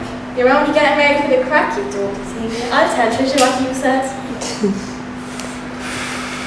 I'll tell her about the honeymoon, will you know? Okay, I'll wait till you're back off your honeymoon. Where are you going anyway? Connemara. We have a cottage down there for a week. A cottage in Connemara for a week? You must be off your bleeding trolley. Where's that? The place is full of buggers, that's why. Shit, the place is full of buggers. You'd be pulling. You'd be pulling your hair out after 2 days, mark me words. What possessed you to pick a dozy place like Connebleed, Mara, and anyway? Was the rest of the world booked out or something? We didn't pick it. Poor Granny gave us a present of it. Our granny gave you a present of it? She must have done something terrible on her, is all I can say. Either that, she was born a cunt. Give it over. Couldn't be that bad. Couldn't be that bad, couldn't it? Yeah. Wait till you get there, is all I can say. What's wrong with Connemara? We heard it was your grand spot. What's right with him, all like? What you have down there is rocks and stones and sheep and rain. It's fuck all else, only miles and miles of talk. Right to the brochure I was reading, there's lovely scenery and country pubs with music and singing in it. Yeah, there's country pubs alright, you can find them. Shithole with sawdust on the floor and smelly randy outfits smoking pipes and gobbing all over the gaff. And you won't be able to understand what he says. They talk 100 miles an hour, they don't even talk properly. You see that fluent Irish program. English that they speak. Come, you're such an expert on Connemara all of a sudden. I know, because I went there one summer to the girl talked. That know-it-all mum's sister is something told me ma that if she didn't send me I would have found a junior. I think I remember you passing that. You must have learned something down there, so. Yeah, I learned something already. I learned never to go back to that kid again. We think you must have learned some Irish. Yeah, I learned a little, but like I had a good teacher. She's the bleeds, Lisa. Remember the first day I was there, I told her that I wanted to go home because I had a pain in my rim with Connemara. And she says to me, No, Barbara, you don't want to go home because you have a pain in your rim with Connemara. You want to go home because you have a pain in your foot with Connemara. We was brutal at Irish in school too. The only words I understood were Amadan and Archman. The Irish teacher said I missed my location. He said I could have been an actor. Oh, the whole class I could have played the two parts of Bunny. Well, you want to live a little bit Irish strong here in your money now. It's like they said, when in Rome, do like the Romans do. It's the same down here, when in Connemara, do like the buggers do. What the fuck are they on this honeymoon? What would a bugger do on his honeymoon? Would you like to know? Seriously though, tell me something romantic I can say to Tricia in Irish. Okay, I'll give you a couple of fuckers that might help you, right? When you're kissing and cuddling with Tricia, you can say this, right? It's problem. What does that mean? It means I love you. You can say that for when you're dragging the guts over. Don't believe you. You're winding me up. It probably means my donkey ran away or something stupid like that. It does, I swear to God. And here's a few more that will come useful to you. No be a conch. Rustic yod and a topic. What's all that supposed to mean? Well, no be a conch means don't be talking. In case you're so good and scratchy you have Tricia roaring and screaming over. Rustic yod means hurry up and the topic means faster. Stop, will you? Won't be able to wait for me honeymoon. It'll take months to get you going is all I can say. And here, I may as well tell you the most important. Tom and chopped. And what's that when it's at home? It means I'm coming. Would you go way out with that? It does, I swear to God, I'm messing with you. Sure, everyone has their own language. You want to hear the one that works with me. Sometimes I can't even understand the word she says. And she's from Dublin. She'll be a posh one. I wouldn't be surprised if she says I'm arriving instead of I'm coming when she's getting banged over by some stiff and black rock. You're still working in the bookies then? Yeah, of course I'm still working in the books. Sure, didn't you see me there today? Are you losing your marbles or what as well as your money? I heard it was closing. It's not closing out till Sunday evening. They offered me a job in town, so I suppose I'll be working there till I can save up money from Santa Ponza. My friend is working over there. She has a job lined up for me as soon as I get there. She said it's a great one. Remember I was telling you? Tom, oh, you'd love it over there yourself. All the girls gone down half in their meals.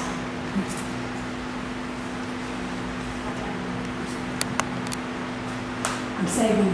I'm saving every penny I can get at the minute. can't wait to get rid of this kid. I wouldn't be out for a drink. I wouldn't be out for a drink now. Only the posh when I walk with the manager insisted on buying the garden. She must have a few about car she drives. Yeah, just see, it's massive, isn't it? Alright, flip off for her. He's loaded, he owns the bookies. Have it in your girl, what? Our Angelica's not the worst. Sure, isn't she buying the garden? Tell you one thing though, she's useless in the bookies. Oh, she hasn't got a clue. One day, a fellow was putting a bet on the Yankee, and she says to me, one day, a fellow was putting a bet on the Yankee, and she asked me if he took bets in Berlin racing. And I'd have to watch her like a hawk when she's handling the money, otherwise she can't deal with the bankrupt. Or I'd have to laugh at her though. She doesn't give a fuck. She says if money was round to go round, who better to bring round than herself? Tell me this. What happens if you're back in a runner in a race? I already know what happens. You get your money back. Don't you like to go to Santa Ponsa next week? I'd love to go to Santa Ponsa next week, Tom, but like I told you already, I don't have the money. And if this conversation's leading up to where I think it is, another one of your get-rich-quick ideas to con the bookies, you can stop before you start, Tom Sweeney. I've heard all them scams before, and they all have holes in them. There's a decent few squids involved. Not very much, Tom, but I think I'll pass you, honestly, if you don't mind. I think I'll wait another couple of weeks and then I'm in the slammer. There's nothing illegal involved. All you'd have to do is take the amount of the in cash, say 50,000 euro. When the race is over, you give me back the money because it's on our runner. So you give me a check instead of the cash. Simple. You won't illegally hold. There's a law against that sort of thing. It's called money laundering. Why else would you put a pile of cash on a non-runner only to get a check back and let on you won the money? Anyway, where would you get that sort of cash? You going to Connemara and all on that money now? It's not my money. Oh, it's not your money, isn't it? No, it's for a friend. Oh, and who's your friend? See you Larkin? No, smarty hole. It's Larry. Jesus, I'm in the wrong job altogether, so I never knew there was that much money to be made saving on the hardware. That's not where you got it. I fucking know well that's not where he got it, but I never had Larry down as a drug dealer. He's not a bleeding drug dealer. Well then where did he get it from? Listen, this is for your ways only. Anyone else here is this in big trouble.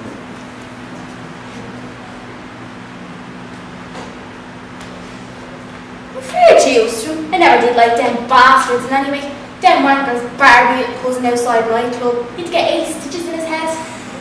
Tell you, I wouldn't mind helping to screw down here, Tomo, but I couldn't. I couldn't accept a bet that size without ringing up the head office, and sure they'd know it was a non-runner and smell a rat. You have to find some way of getting that money into circulation without arousing suspicion. I know, if Larry starts spending the money out of nowhere, they'd be onto him rapid. And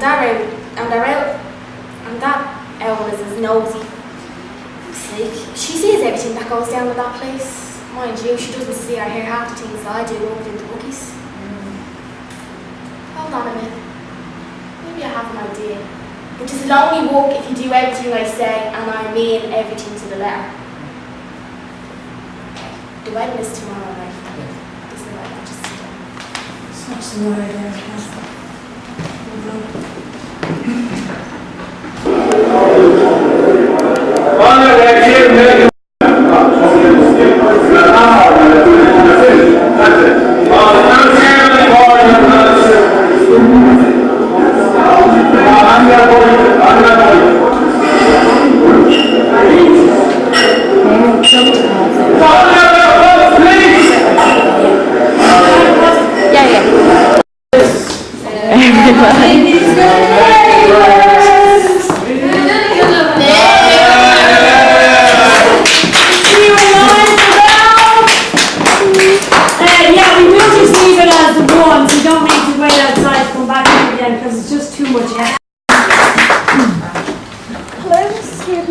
How are you, love?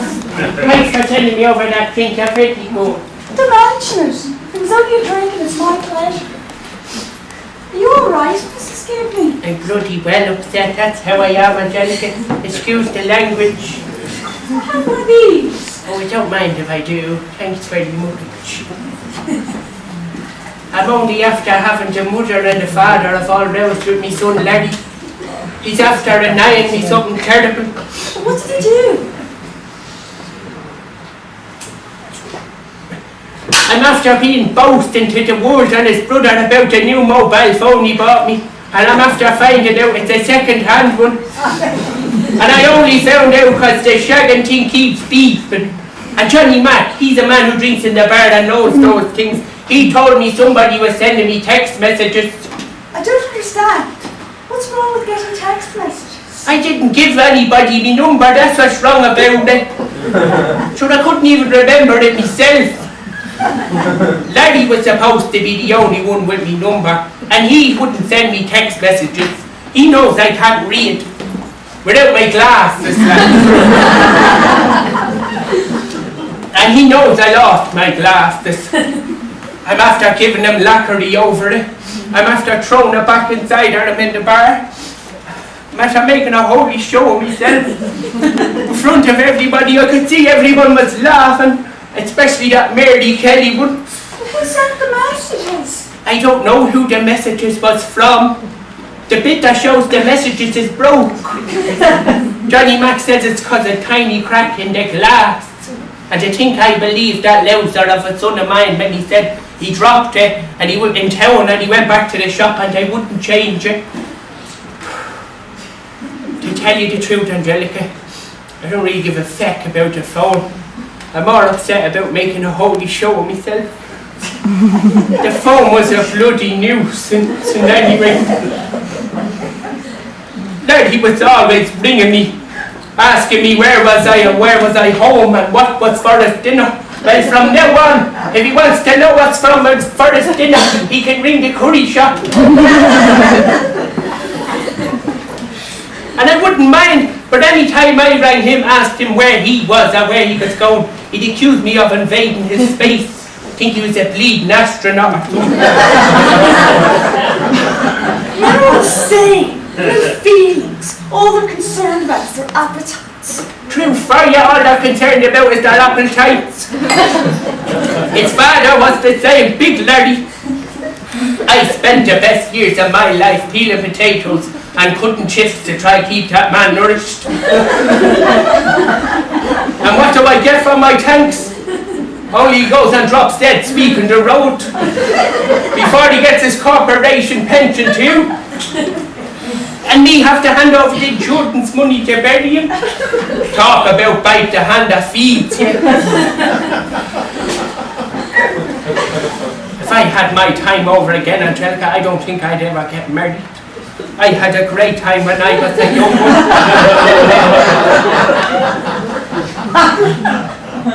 Fellas chasing me from here to Finglas. I used to go dancing every night of the week. I didn't know I was born. I often wonder how I would have fared out if I married that bus conductor. He was mad about me. People said he made more rent than the corporation. And there is spiff, like Ray Milan or something. Used to give me hot flushes when he got on the bus. And he never charged me the fare either. Said he'd give me a ride any day of the week for nothing.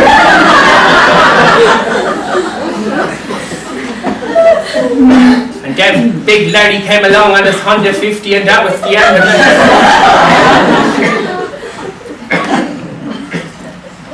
it. It was Big Larry's little joke to say that he swept me off his knee feet. Him being a road sweeper like.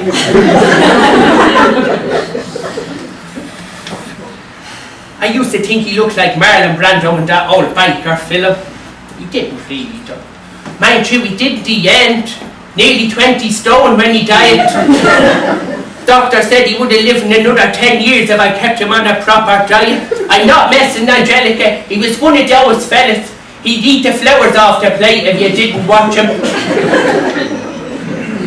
And he could do nothing for himself.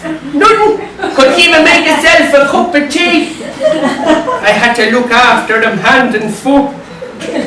Sometimes I think he was after a cook and a housekeeper and not a wife. And I'm not going to let young Larry end up like that. He can learn to look after himself. There's no time. I have to run me. Bart will think I've gone home. I'll catch you later. Mind yourself, love.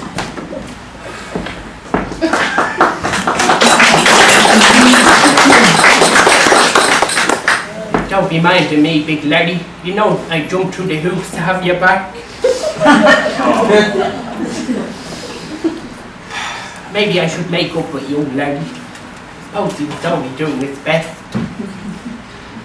I'll tell him he can get rid of that car. That should cheer them up. Not for pity, Joe. I'd have loved him to see them places in the country like we talked about.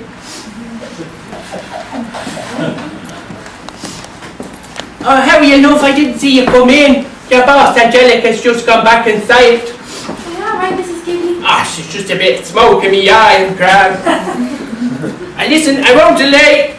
I better be getting back inside. I want to talk to young laddie. Did you see young laddie? He's at the end of the bar talking to Tomo. He's whispering in his ear. Must have been telling him a dirty wedding joke. And you see, like...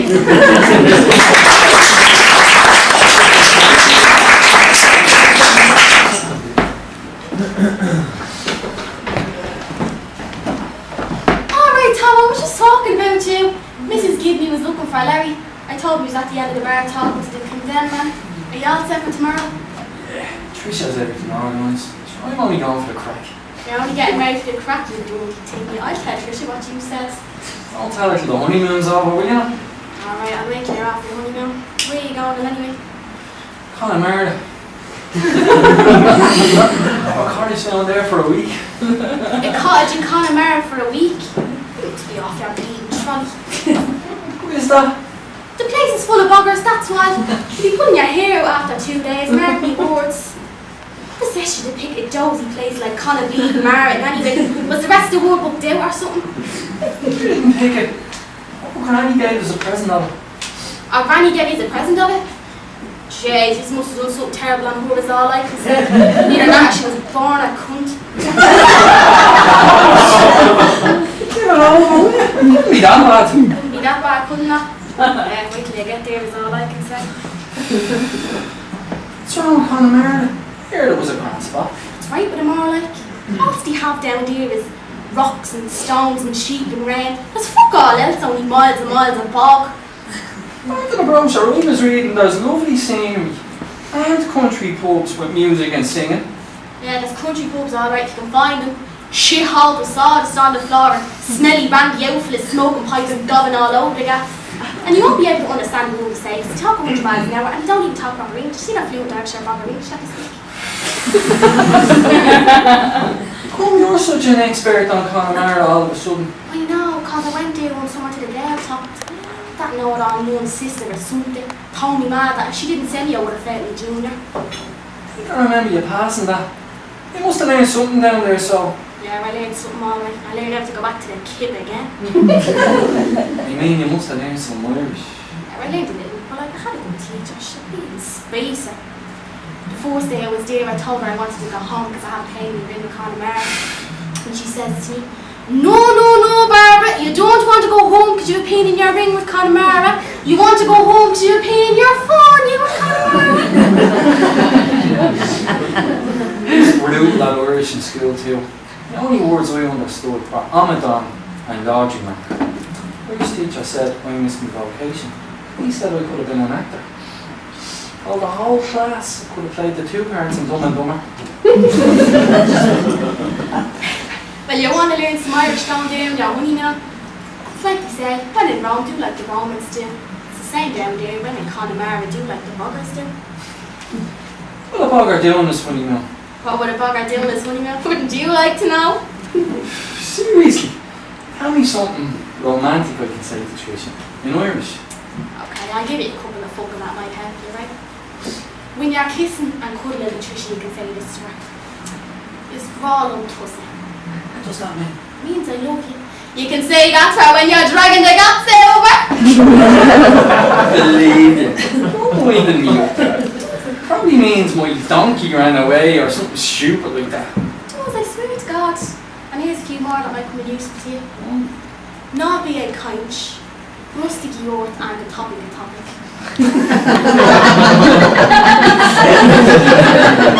What's all that supposed to mean? Not be a conch. kind of means don't be talking, in case you're so good and discreet you have Trisha roaring, screaming out. Rustic York means hurry up and good topic means faster, faster. Brilliant. Get it away from me, honeymoon. Jeez, it doesn't take much to get you wrong is all I can say. And here it is, I'll tell you the most important. Tom egg chucked. What's that when it's at home? It means I'm coming. Don't you go away with that? I'm not messing with you. Sure, everyone has their own language. You want to hear the one that works with me. Sometimes I don't understand the word she says, and she's from Dublin. She's a posh one. I wouldn't be surprised. She says, I'm arriving when I'm coming. When she's coming and she's getting banged out by some stiff and black rock. Still walking in the bookies then? Yeah, of course I'm still walking in the bookies. Didn't you see me there today? Are you losing your marbles or what as well as Emily? I heard it was closing. It's not closing down till Sunday evening. They offered me a job in London, so I suppose I'll be working there until I can save the money for Santa Ponsa. My friend is working over there. It's a job lined up for me for when I get there.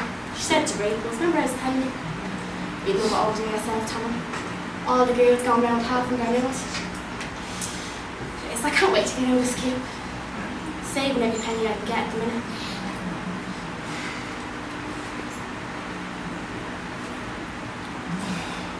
Wouldn't be out for a drink now. I wouldn't be out for a drink now, only the one that I work with, the manager, insisted on buying a garden. She must have a few about the car she drives. Yeah, just see it, it's massive, isn't it? Our outfit I bought it for, he's loaded, he owns the buggies. Having any girl, what? Our Angelica's not the worst, she wasn't she buying the garden? I'll tell you, she's useless in the buggies. Oh, she hasn't got it to live.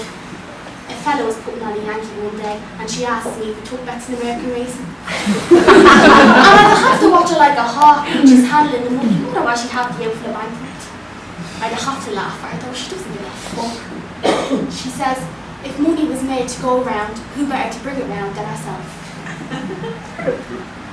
Tell me this. What happens if you put her down a non-runner race? I already know what happens, you get your money back. How would you like to go to Santa Ponsa next week? I'd love to go to Santa Ponsa next week, but like I told you already, I don't have the money yet.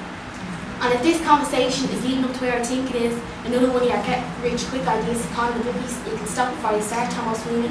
Because I've heard them scams all before and they all have holes in them. There's a decent few sweets involved. Not very much, Thomas, but I think I'll wait a couple of weeks and end up in the slumber. There's nothing illegal involved. All you'd have to do is take the bet on the non-runner in cash, say €50,000. When the race is over, you give me back the money, except you give me a cheque instead of the cash. Simple. What an illegal me hole! There's a law against that sort of thing. It's called money laundering. Why else would you put a pile of cash in a non-runner to get a cheque back only to let on you won the money? And anyway, where you get that sort of cash? You going to Connemara on your honeymoon as well? It's not my money. It's not your money, is it? No, it's for a friend. Oh, and who's your friend? Celia Larkin? Oh, smarty hole. Jesus, I'm in the wrong job altogether, so. Smarty. Jesus, I'm in the wrong job altogether, so. I never knew there was that much money to be made serving in the however. That's not where he got it. I fucking know well that's not where we got it, but I never had Larry down as a drug dealer. He's not a bleeding drug dealer. Then where did you get it? Look, this is for lawyers only. If anyone else hears this, I'm in big trouble.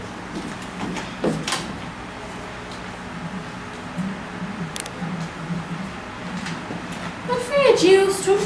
I never did like them bastards, and anyway, them wankers battered me little cousin outside the Lions Club. He had to get 8 stitches in his head. I tell you, I wouldn't mind helping you screw that here in Tammo, but I couldn't accept a bet that size without ringing up the head office, and sure, they know it was a non-winner and smell a rat.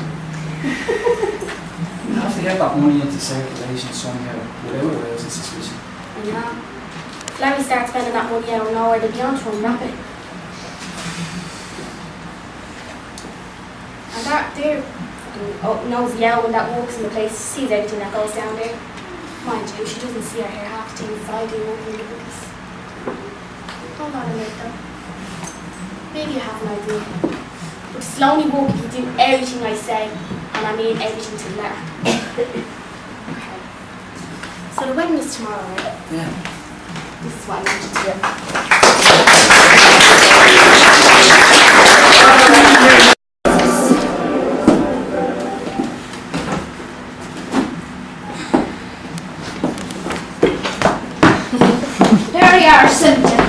me in the lounge you were in here. Jesus, you're looking a bit rough. My head is killing me. Mine's is bad. It was a great night out last night though, wasn't it? I love Saturday nights. You were brilliant on the karaoke. I loved that song you were singing. Jesus, me head. I didn't get to sleep till all hours. You would say to your wife wearing that short skirt. You must be joking. That bollocks couldn't bang a tin drum at the best of times. Never mind when he's full of garden. He's always the same. The fucking Egypt spends the whole evening telling me what he's going to do with me when he gets me home. And when he does, he either falls asleep on the sofa or thinks he's still in the pub and goes out the back garden for a smoke. He had a blazing row over this morning and I told him to fuck off out of me house. Oh, you didn't? I did, and I told the useless prick I knew he was only hanging around looking for the twins' money. Not that I'd ever find it. I told you before that one of them poxy guards took it, didn't I? Oh, I tell you what. Probably that bull-headed sergeant that kicked in me hall door that came to arrest the twins. An evil-looking fucker he was, and I told him that too. And what did he have to say for himself? Called me a dirty scrubber and pushed past me to get to the twins. No, not the copper. Oh, I thought you were talking about Bullhead. You mean what did Slithery Hall say when I fucked them out? The cheeky bastard told me he was planning to go back to London today anyways. And had the gall to admit he was searching for the money. Laughing at me he was.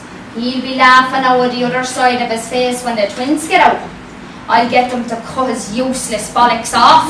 And where is he now? I don't give a fiddler's fuck where he is. Good riddance to bad rubbish is what I say. What are you going to do now, Mary? Like, I know he was a sleeping fucker, but he wasn't shy about buying a few bevies. Don't worry about me, Cynthia. Mary Kelly didn't get where she is today by losing sleep over a wanker like him. And sure, you know yourself that all a girl like me has to do is show a bit of leg, and the fellas will be buzzing around like flies around strawberries. But never mind all that. Wait till I tell you the news. There was a terrible commotion on the street last night. I was in bed in that little black number I was telling you about, waiting on Dozy Hall to come to bed, when I heard this unmerciful bang on the street. That old crock of a car in the Gibney one's garden was blazing. Next thing I knew, there was a fire brigade, 2 squad cars, 2 ambulances, all their sirens doing 90 to the dozen. The whole street was up, and the coppers were running around banging and shouting on the doors. It was great crap. They couldn't get an answer on the Gibney one's door. They were banging on it for ages, and they broke it down in case anyone was overcome with smoke annihilation. It's a pity the twins weren't there. They love a bit of excitement. At least nobody can say that they had any hand or act or part in it. Them poor boys get blamed on everything, you know. That's the trouble with this country. You make 1 or 2 tiny mistakes in your life and you're public enemy number 1. Anyway, I'm going to visit them on Tuesday. They'll crack up when I tell them. Was anybody hurt? No, nobody was hurt. The car is well away from the house. They have a corner house and the car's at the other end of the garden. Sure, you've seen it yourself. It was fierce crack though. They gave me one in our son were at the wedding in the GAA club, and the guards had to go and bring her home. The face on her when she saw the car, you'd think somebody was after dying. I wouldn't like to see her face when she sees the price of a new hall door. And someone was telling me that she'd get a bill from the fire brigade too. They'll keep pouring her smart remarks out in the pub for a while. I was awake all night laughing to myself thinking of your song, "Come on baby, light my fire." Wasn't that an awful thing that happened to poor Mrs. Gibney last night? The mercy of God, she could have been killed by the smoke. That would have been a terrible way to go, wouldn't it, Cynthia? Choked to death with smoke. Oh, hello, Mr. Mac. I was just saying, wasn't that a terrible thing that happened to poor Mrs. Gibney last night? Isn't that right, Cynthia? I wouldn't be surprised if she's in shock for weeks. She's not in shock now. She's in the bar in great form. What do you mean she's in the bar in grey form? I saw her last night when she came home and she was in a terrible state over the car being burnt out and her hall door banjacks by the fire brigade. One door closes and another door opens. I don't get you, Mr. Mac. She's in the bar buying drink for everybody. She's in a great form. Oh my God. I wouldn't fall for that one, would you, Cynthia? Mrs. Gibney in the bar buying drink for everyone. What great bad luck did she have? Where are you rushing off to, Cynthia? I'm just forcing to go to the toilet. Forced to go to the toilet, how are you? Some people have no self-respect when they hear free drink mentioned. What great bad luck did she have? Young Tomo that got married and her son Larry, they're after winning 50,000 euros in the bookies yesterday. How could Tomo and Larry win 50,000 euros in the bookies when they were at Tomo's wedding in the GAA club? Sure, I saw them myself, and they pulled up outside the bookies in a taxi, and they ran in their monkey suits. I tell you, they got a fierce slagging. Anyhow, Tomo was telling me that the wedding got into full swing, as you would, and they didn't even check the results till this morning. Jesus, that was some wedding present. You're expecting me to believe that they put the bet on before they went to the wedding and didn't know till Tomo checked the results this morning? Well, you pulled the other one, Mr. Is Mac. that a genuine offer, or are you saying you don't believe me? No, I don't believe a word of it. Sure, you're well known for winding people up. That new barman Seamus doesn't know what time of day it is with your tricks. Well, I see your friend is not back. Where'd she say she was going again? I know Cynthia's not back. There was probably a queue in the ladies. I tell you, as old as I am, I've never seen a bookies check for 50,200 euros before today. Have you? No, I can't say I ever have seen a cheque for 50,200 euros. But I never seen you in here before either. Tell me this, did you come in here especially to wind me up, or are you thinking of taking up smoking? To tell you the truth, Mary, I only came out here to look for yesterday's racing paper for the results. But seeing as there's none here, I'll be on my way. What are you looking for yesterday's racing paper for? Is that part of the wind-up? Listen, I'd love to stay and chat, but there's a free drink inside that needs my attention, so I'm going to finish it. I'll be on my way. You go on in and finish your drink. Know-it-all, old bollocks. Oh, you're back, are you, Cynthia? I thought you were after falling down the toilet. Never mind falling down the toilet. You better get your ass back out there pronto. That Johnny Mac fella was telling the truth. You don't believe you, Cynthia. I believe what you like. I'm going back in. Okay, I'll follow you in when I finish my smoke. Fucking bitch. That she can buy me a drink or two if I'm going to have to put up with her bragging.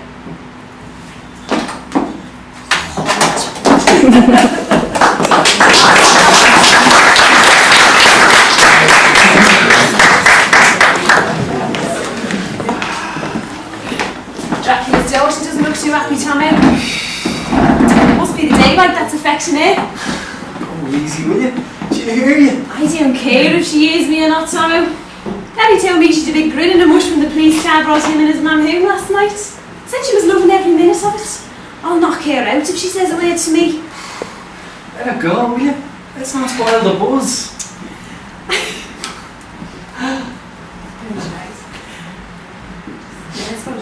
Yeah, I suppose you're right, all's well that ends well. That was a great bit of luck you and Larry had, and the tanning was perfect. Yeah, I already done alright yesterday. I'm luckier. How are you luckier than Larry? I got the money and the girl. I wouldn't be so sure of that. I know you married a lovely girl, but Larry isn't doing too bad either, is he? You like him, don't you? Yeah, we had a great time at the wedding yesterday. He's asked me to go to Connemara with him and his mum. Did he tell you? Yeah, he told me. It was very good of you and Trish to give him the cottage. His mum's over the moon. Larry told me she's awful lonely since his dad died last year. Said she missed him something terrible. A big man with a big act, Larry says. I'd say Larry's a lot like him, the way he's looking after his mum. He's even hiring out a car so they tour around the country like she's always wanted. Oh yeah, you'll enjoy Connemara as much as we'll enjoy Santa Ponza though. Oh yeah, I hear it's a great spot for a honeymoon. Here comes the bride, bursting with pride. Landed a rich man and he's a great ride. You'll have to stay with him now, Tricia, at least till the money's all gone. We're going to use most of it for a deposit on a house. Isn't that right, Tom? Yeah. That's it, Trish. You let her know who's boss.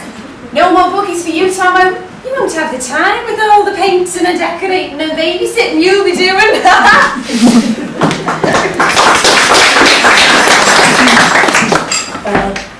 What do you think of a new house, Tomo? No one to bother us, and 3 bedrooms to play. Where do you want to buy this house? I don't know. Where we can afford, I suppose. It doesn't matter where. It's so great we don't have to go and live with my man and dad. Man, they're alright. I know, it would be different if you were living with them. You'd know all about it if we were living with my dad. As far as he's concerned, you're the father of his grandchild and a nice fella. But in his book, that doesn't give you the right to be bonking his daughter regularly under his roof. The thing is, he doesn't see me the way you see me. I certainly hope not. I'm very funny. It would be very funny after a few weeks of him sitting on my shoulder like a guardian angel. Did he say that to you? No, he didn't say it to me personally, but he relayed the message through my man, and it came through loud and clear. What did he say to your man? Well, he said he thought you were a decent fella for sticking by me, and he was happy for us to live in his house. But he was hoping there wouldn't be too much noise out of the box room, as he was a very light sleeper.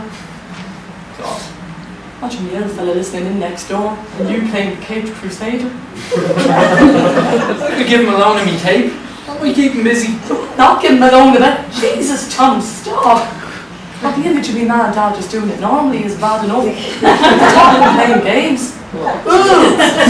It's enough to turn it off me money, man. Let's change the subject. Why did I find one of those new houses they're building out in Southbridge? I hear they've huge big gardens. They'd have loads of room to teach your new son to play football. How do you know it's going to be a boy? I know, because my granny read me tea leaves when I was 10 and told me I was going to have a big family and my firstborn was going to be a boy. You believe all that crap? Why didn't I believe her? Didn't she also tell me I was going to marry a rich, handsome prince? And didn't that come true? Did she tell you your firstborn was going to be a cultie? No, she didn't tell me that. So what does that matter nowadays, seeing as we're all Europeans? Anyhow, I'll make sure I have him in the Coombe Hospital. That'll give him dual citizenship. And that way, he'll be able to make as well as there. You seem to have everything worked out. Yeah, I have everything worked out. Sure, isn't that a wife's job? Working out all the minor problems. Sure, you'll have enough on your plate, working about the big issues, like who's going to win the Champions League, and the All-Ireland final, and the Grand National. Here, what if there's no bookies and no pub down there? I'm talking about Selbridge, Tomo, not darkest Africa. Of course there'll be a bookies and a pub out there. She's only 6 or 7 miles up the road. That's alright then, I suppose. Good. That's settled then. Now we can start thinking about Santa Ponds. I'll have to see if I can get a swimsuit over there. Didn't think I'd need one for Connemara. Come on, let's go back to the party.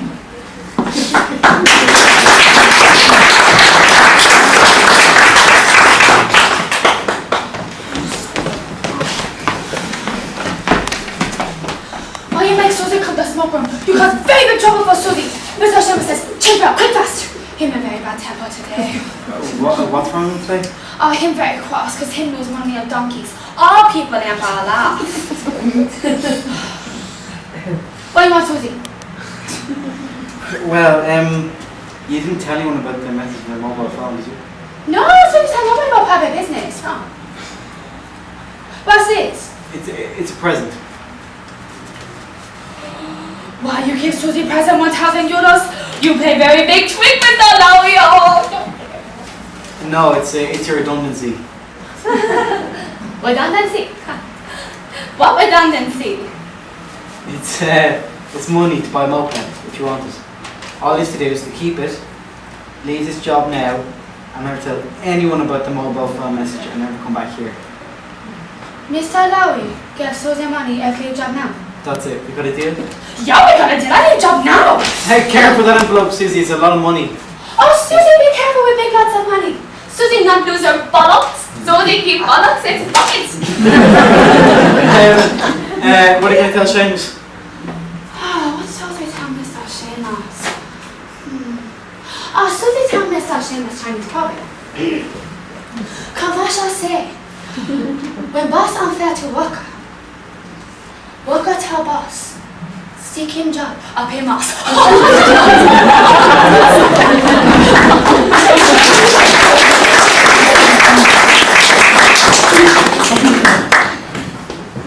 Miss O'Shamas, I need job right now. It's job Alright, Larry, I just seen Ching Chong going out there to shout with the other barman. She get everything sorted for her. Yeah, just like you told me. Well, that's for out of the way anyway. It's a great stroke of luck. She was over here when you were messing with your phone. Otherwise, you'd never known anything about the money. They're some bastards, them twins, aren't they? Hiding rob money in their dad's car. They must have started to really panic, texting their out and telling them where it was. Their out cunt would have had most of the drunk at the time they got out. By the way, did you make sure she saw the check? Her eyes nearly popped out of her head when she saw it. She's gone home now. Out of her box, all the free cargo we pumped into her. You want to see her earlier on though. Laying it on thick and heavy for combo. Lifting up her skirt and showing them everything bar her appendix. She wasn't, was she? The dirty old slapper. I knew she'd do something to get hands on a few bob, but that's the limit.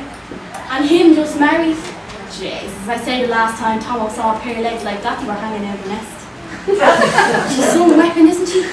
But she didn't try anything on with you. No, it's pretty God. I don't want Thomas way. Barbara, isn't it? Yeah, that's right. Barbara. Closing down soon, I hear. Yeah, it's closing down the weekend. Sunday's the last day. Sunday? Jesus, off to London Sunday myself. Great city, London. Lots of money to be made. You go back to London, are you? That's nice of you. Tell you one thing. You have a mighty nice pair of pins on you when you come out from behind the bookies counter. It's nothing got to do with you, whether I have a nice pair of legs or whether I haven't, because you won't be going anywhere near them. It's a secret. What are you saying? Yeah, well, don't be only saying, save it for what's her name, that girlfriend of yours. You're not talking about Mary Kelly now, are you? Yeah, Mary Kelly. I'm sure she wouldn't appreciate you going around saying things like that to other girls. Mary Kelly's not my girlfriend. I'm with her because I need a place to crash while I'm in Dublin, that's it. Giving her the bullet this weekend anyway. Like I was saying, go back to London to take care of my business over there. I have a modelling agency over there, you know. Lots of opportunities for a girl like you. You're going to Dunbar this weekend and go back to London area. Well, you can Dunbar and Liffey as well for all I care. But don't come anywhere near me when you do. It's against me religion to get involved with fellas. Oh, and you're grand then. No need to be unpleasant, love. Only trying to help you out. Seeing as you'll be out of a job soon, I thought I could help. Look at, I run a high-class modelling agency over there, you know. She's often rehearsals I get stuck here. I have a lot of contacts in London. I could be set up by the end of the week. Set me up with a job in London. You must think like he's born yesterday. Now, I do hear you bragging in the bookies about your business in London. And let me tell you this so you're under no illusion. If I was going to project, you'd be the last person I'd want as a middleman. So fuck off back to London and do your people over there, you fucking fool. No need to be unpleasant, love.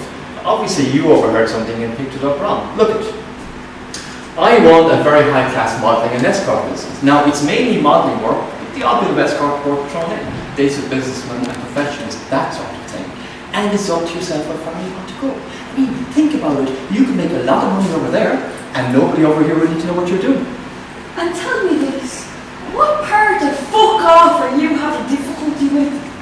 So what are you going to do for money next week? Join a dole queue or get a job in a shop that pays peanuts? Use your head, love. I mean, why throw away a great opportunity and end up giving it away for free on a Saturday like the rest of the stupid bitches around here? Oh, I'm a stupid bitch and I'm missing a great opportunity now. I suppose if I played my cards right and worked hard for you, I could retire in a couple of years. Yeah, you could build up a nice little nest egg for yourself without working too hard for it and have the best of everything. I look after my girls, you know. Oh, you look after your girls and you don't overwork them, you know.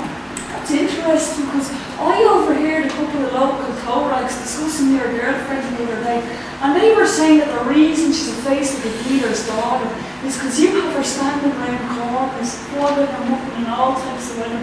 They were also saying she was so clapped out they get more pleasure from firing their flute up in Maine than having a jump off her. This slap is what you want, you cheeky little cutchet! Don't even think about it. If I take any big brothers down, you'll be going back to London in a box and fuck off, you pair of you. Fuck you and your brothers. Fuck it. Do you know what? You're not worth dirty my hands on. The state of you anyway. If I had a barrel of Mickeys, I wouldn't give you a little one of them, right? You stupid fucking Suppose at this I wish I did have a couple of big brothers. Jesus, I'd be glad to get out of this kid. Roll on something.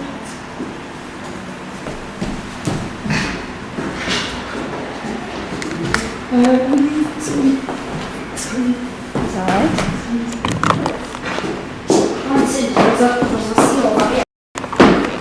Oh, I'm going to read in Santa for you. Ah, yes.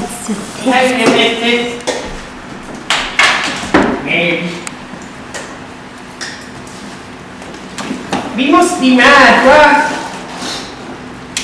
I said we must be mad. Coming out here in the cowl. What else can we do with this new law?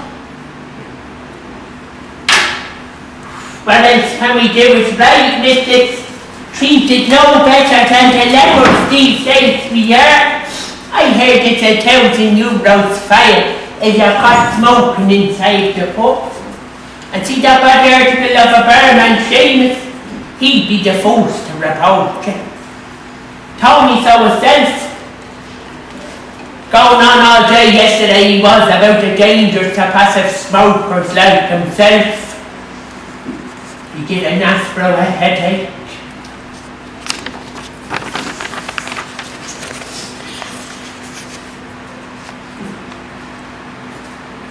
The lads in the bar. The lads in the bar got the better of him though. Calling him a mean bastard for inhaling other people's smoke in the first place. And you know Johnny Mac was saying he looked up passive in the dictionary and it means idle and motionless. The whole bar was calling him a passive barman all day. He was literally tired. Seamus, that new young fella? Yeah, that's him, Mrs. The new young fella with the pimply face and the red hair. God's gift, he thinks he is. He couldn't pull a good pint, never mind one of those young ones. As useless as tits on a bull, Johnny Mac says. And anyways, as if there wasn't enough crime on the street without making a criminal out of poor unfortunate smoker. It's got a ridiculous country altogether, isn't it? If it keeps going the way it's going, I'm telling you, you won't be able to fart for fear the guards will lock you up for making noise. Answer themselves.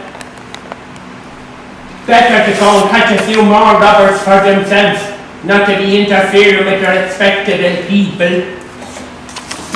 That'd be too much trouble for them. I'm sure there's no money in it. All the guards want to do these days is give out fine. You hit the nail on the hammer there, missus. All they want to do is give out fines. I'm blue in the face bringing them guards about to drive riders up at my place and nothing never happens. You'd be better off ringing the taxi company, at least when they say there's a car on the way it usually comes, even if it is late. I had to put a big chain on my front gate to stop those joyriders interfering with my poor husband's car. Next time I ring them guards, I'll tell them the joyriders is smoking. That should put a fire under them. It's cold enough out here. Oh, who are you telling, missus? The cheeks of me arse are stuck together with the cold. And all this bleeding useless thing does is make noise. We'll all die of pneumonia thanks to Mr. Martin and his health policies.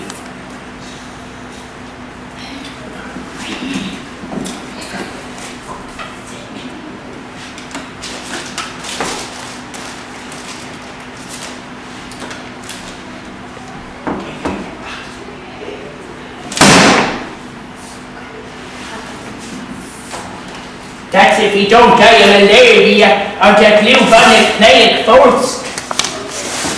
I've never seen so many flies in a pub in all my life since that smoking ban came in. And a whiff of sweat and piss would knock a horse out. I'd settle for the smell of smoke off my clothes any day of the week. Thanks very much, Mr. Martin. He doesn't care about the likes of us, whether we live or die. All he wants to do is make a name for himself. Thinks he's a big fella because he has the odd pint with Bertie a hair. You took the words right out of me mouth, missus. Full of sound importance, see it. They're all the same, those teeth, they're all full of shite. Don't care who they just come out so long as they get their seat in the dog and their name in the paper. That's what Johnny Mac says.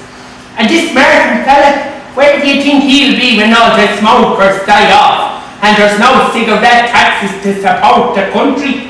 You won't see him trying to get his name in the paper then, will you? No, he'll be long gone after swanning off to Lanzarote with all the other patriots. To smoke and drink the juicy free, while all the healthy people in the country are left starving to death because a small tin of beans that cost 25 euros. Oh, Jesus Christ.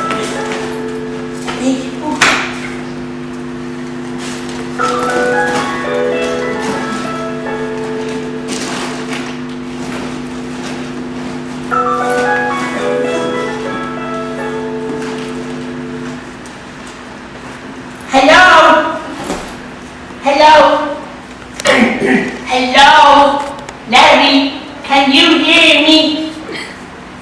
Can you hear what he's saying, Mrs.? It's cut off.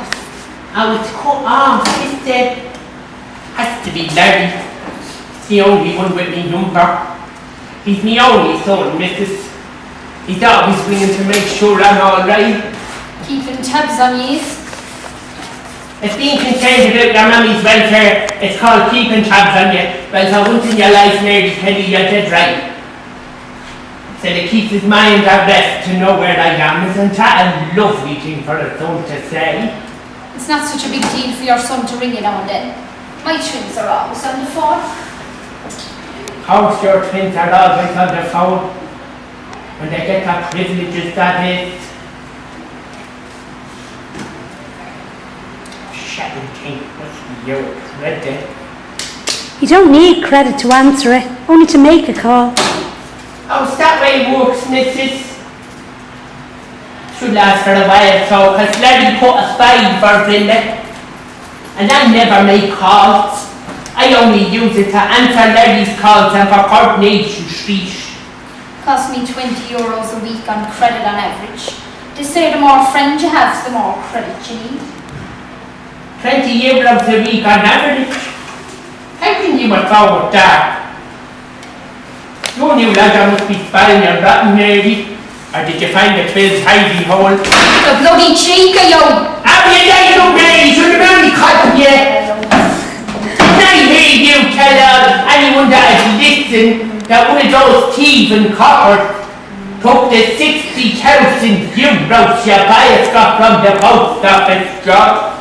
So what sort of sons would they have been to go away for 5 years without telling a poor unfortunate mammy where to get her hands on the price of a vodka in their absence?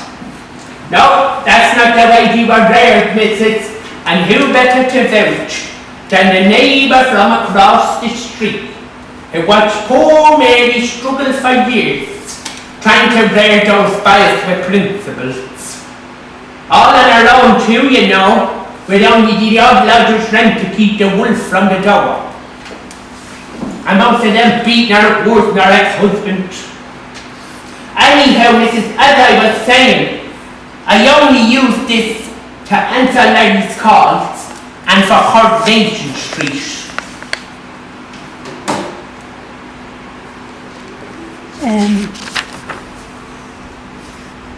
Coronation Street, what do you mean? For the learn, Mrs. Larry has a set goes off Monday, Wednesday, Friday and Sunday at 1900 hours. That gives me half an hour to run up to the house to catch an episode. I used to hate it when I missed an episode. 7:30 is 1930 hours. It's let me see. Yeah, that's on you're dead right, Mary. Because you don't have the bias, wouldn't you? lights out time in the joy. I'd watch it down here, Mrs. But pimply face won't turn around. Why not? Well, hard to him, the telly is only for sports programmes. A sports bar, he called it. Said he done a survey. Said 99% of the men in the bar are sports oriented. Did you ever hear the like? So said me, yeah. That bar hardly holds 20 people, never mind 99. And he never asked me. Johnny Mac says I should have him in front of the women's quality bower. What's sports orient? Sports orientation. Sports oriented. I don't know what it means, Mrs. But I can guarantee you one thing, it's nothing strenuous. Half of them lads in the bar barely have the energy to go for a piss. They have their feet run off me going backwards and forwards to the beauties for them, especially on pension days. I should be on commission, Angelica says. Who's Angelica? Oh, it's a posh young one, works in the do. Lovely young one, mind you. She always buys me a drink when she comes in. Very nice. You must be mad doing their messages for them. Sure, it's only a small thing to put their bets on for them, missus. God knows the racing is all the poor round devils have. Apart from a few pints and a few cigarettes, maybe a fish and chip and a curry on the way home. It can't be very easy, you know. Going home every night in a taxi at 12:30 to an empty house, knowing you'll have nobody to talk to till the pub's open the following morning at 10:30. Don't they buy you a drink for going to the bookies for them?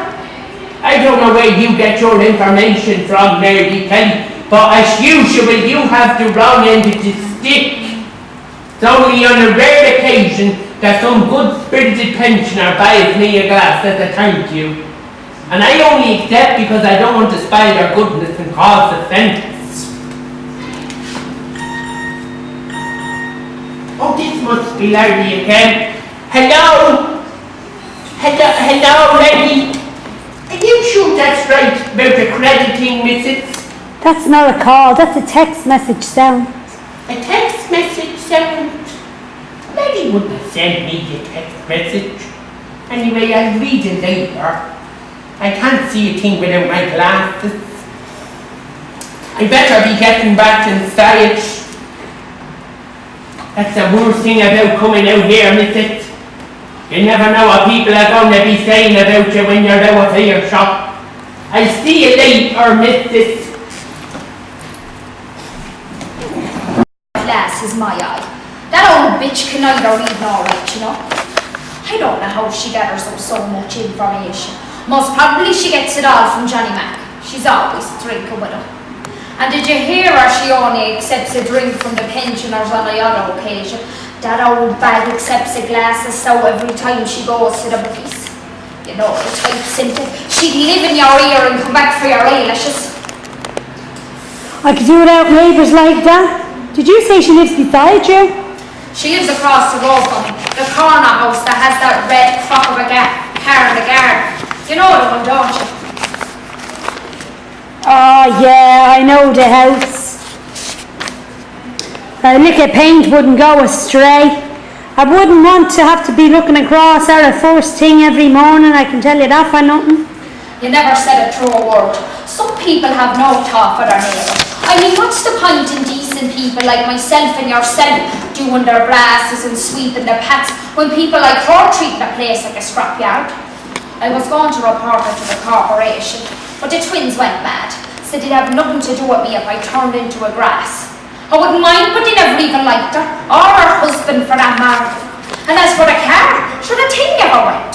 Her husband told me he got for nothing off somebody and was doing it up so they could tour around Ireland when he retired. He was forever fecking around with it when he came home from work, but he never got going. He died of a heart attack, you know. Personally, I think that's what killed him. And I think her son Larry thinks the same as me. He's always after her to get rid of it, but she won't part with it for love nor money. Not that anyone in their right mind would pay more than tuppence for it. You know our son Larry works in the hardware. See her son? God bless the Mark. God bless the Marcus, right? That young fella's fading away for the want of a good feed. Did you hear her on about Larry buying her the phone because he's concerned about our welfare? I'll tell you what he's concerned about. He's concerned about getting his dinner, that's all. I was talking to him last week and he was telling me he was going to buy a phone for her so he could ring her to know where she was. Ring her to get her out of the pub before she spent all the grocery money on drink is more near the mark. A handful of money he spent on it. If only she knew. Knew what? I sold him the old phone for €20 last week. So the thing is nearly knackered. To tell you the truth, I was glad to get rid of it. I was sick to me back teeth, but the twins texted me every 5 minutes looking for me to bring them up tobacco. How are you going to be able to manage without a phone? I have another one. I got me fella to buy me a new one. He's very good to you, isn't he? It's nothing to do with him being very good to me. I made him buy me this new one when he let the old one fall on the floor. €120 he had to pay for that. Good enough for him. That'll teach him to be looking at other people's messages. He wasn't reading your messages. I don't believe you. I'm telling you he was. I caught him looking through the messages one day and I let an unmerciful roar at him and he dropped it on the floor and it fell into pieces. It took the idiot about a half an hour to go back together. I told him it was no use. I made him buy me this new one. He's only hanging around because he's looking for the twins' money. Not that he'll ever find it. I told you before that one of them thieving coppers took it, didn't I? Yeah, you told me a dozen times. I caught him searching the house as well looking for the money. You didn't. Cross me heart. I went out to bingo one night but I forgot my purse and when I went back to get it, he was up searching the attic. What did you do? I did nothing. At first I was going to give him his marching orders, but then I says to myself, why should I craft me nose to spite me face? As long as he thinks he can get his hands on the twins' money, he'd keep on being a meal to me. So I pretended to believe him when he said he thought he heard rats in the attic. He'll do me till I get some embarrassing to, and when I do, he'll be getting his P45. Hope you remember to put the new SIM card into the old phone. I did not put a new SIM card into the old phone. Just because I come from the country doesn't mean I'm as green as a cabbage looking. I wasn't going to give that old bag the €90 credit that came with the new mobile. I just gave Larry the old one as it was. You'd be in awful trouble if the twins rang and she answered. No, the twins won't ring, on account of the screws listening in on the scanner, and since Slithery Hall dropped it, the text messages don't come up on the screen anymore. It keeps beeping though every time a text is sent. That time it beeped, it was probably the twins looking for more roll-ups. Did you see the stupid bitch trying to answer it? She has no clue. Yeah, I could barely keep a straight face when she did that. She'd have been better off getting the €20 off her son. At least she'd know how to use that. Although from what you told me about her, I'd say be long gone by now on glasses of stout. I'm telling you, every penny she has, she spends on drink. Ever since her husband died last year, she practically lives in the pub. I do see her in here myself every day of the week. Now don't get me wrong, people are entitled to do what they like. And far be it for Mary Kelly to say anything against her neighbours. But if you saw the condition of young Larry, it's sad to say. It's disgraceful. He's like some over concentration camp.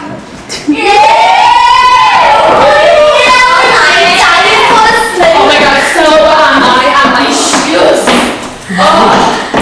So girls, enjoying yourselves, are we? Yeah, we're having a great time, isn't that right, Ellen? Yes, terrific. That's good. You're with the girl who's getting married tomorrow. What's her name again? Trisha?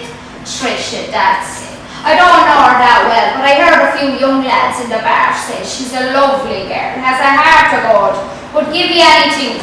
Isn't that right, Cynthia? I hope you're not trying to be smart. That's my cousin you're talking about. You're our cousin, are you? And you came all the way from Liverpool for the wedding. Isn't that lovely? And tell me this, is she expected? You're beginning to get my nose now, missus, and if you know what's good for you, you'll put in your lip, but I'll do it for you. You're taking me up the wrong way, love. You didn't give me a chance to finish. I was just about to ask, was she expecting a big crowd at the wedding, that's all. Ask anyone who And they'll tell you that it's not in our nature to be casting aspersions about anyone, good, bad or indifferent.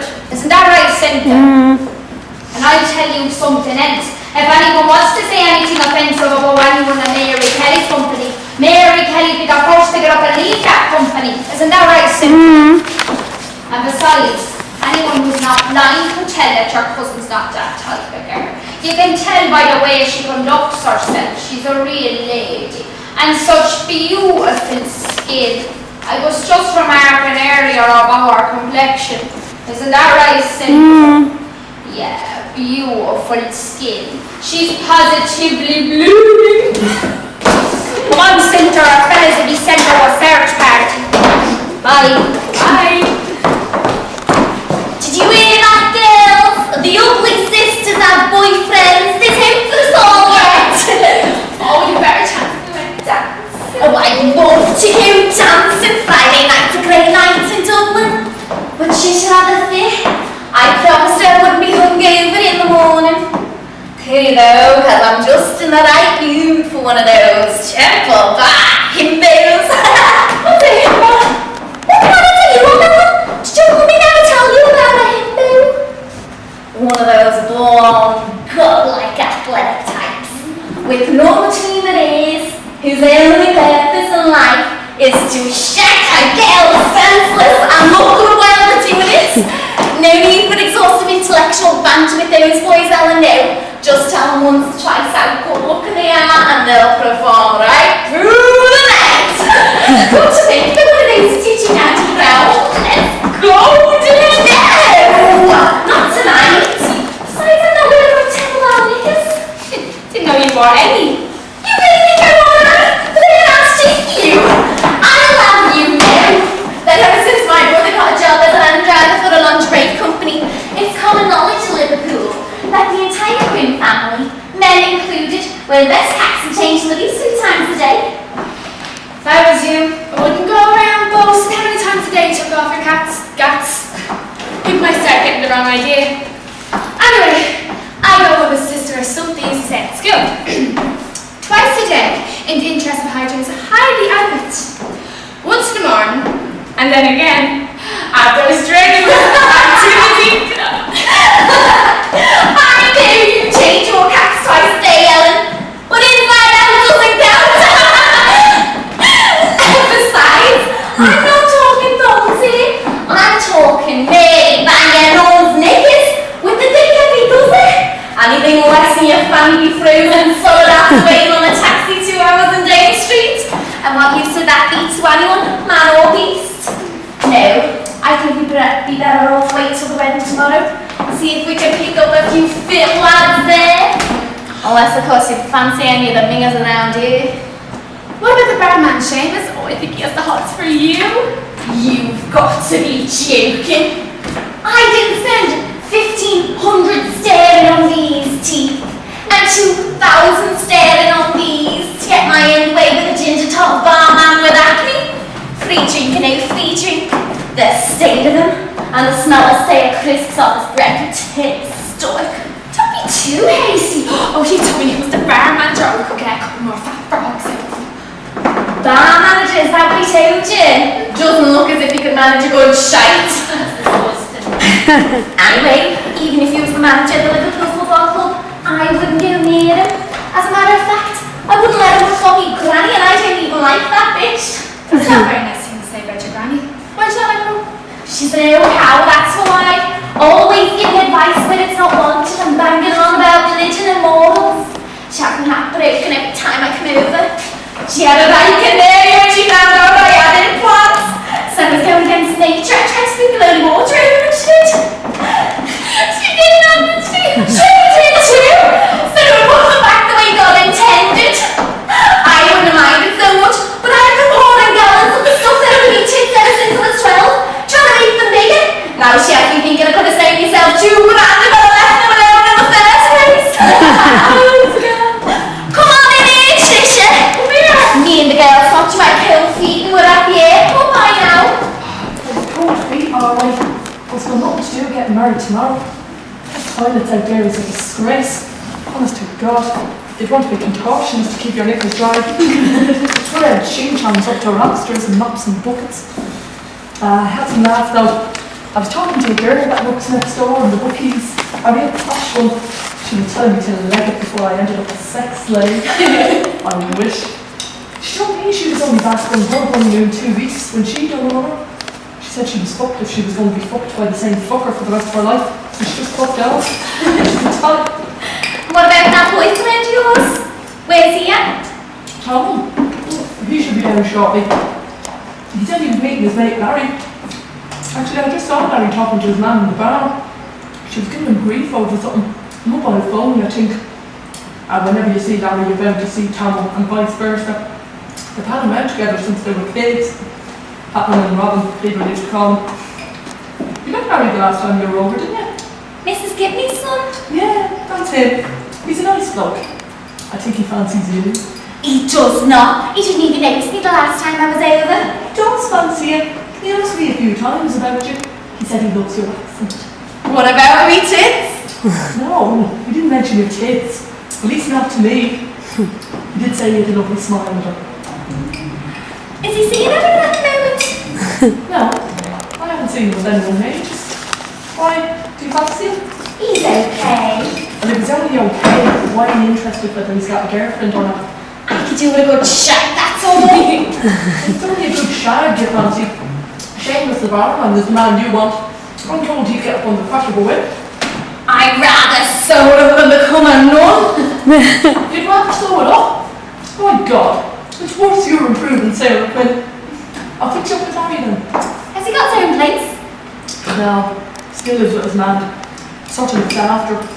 Our poor old one's lost the plot since her husband died last year. That's all very sad, but some stories are no good to me. Where am I going to screw him is my problem. Yeah, I'm not supposed to know where you're going to screw. I have the same problem with Tomo, you know. With 6 in his house and 10 in mine, there's no shagging room anywhere. I suppose he could always use the lane behind the chipper like the rest of the natives. Keep away from those wooden electricity poles. I will be fucking splinters out of your arms for weeks. If my mum could hear the language out of you, she would have never let me come over for your wedding. You have me corrupted.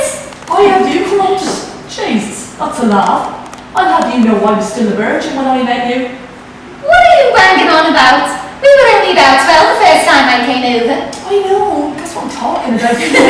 No, let's go inside and fix up with Daddy. Come on, girls.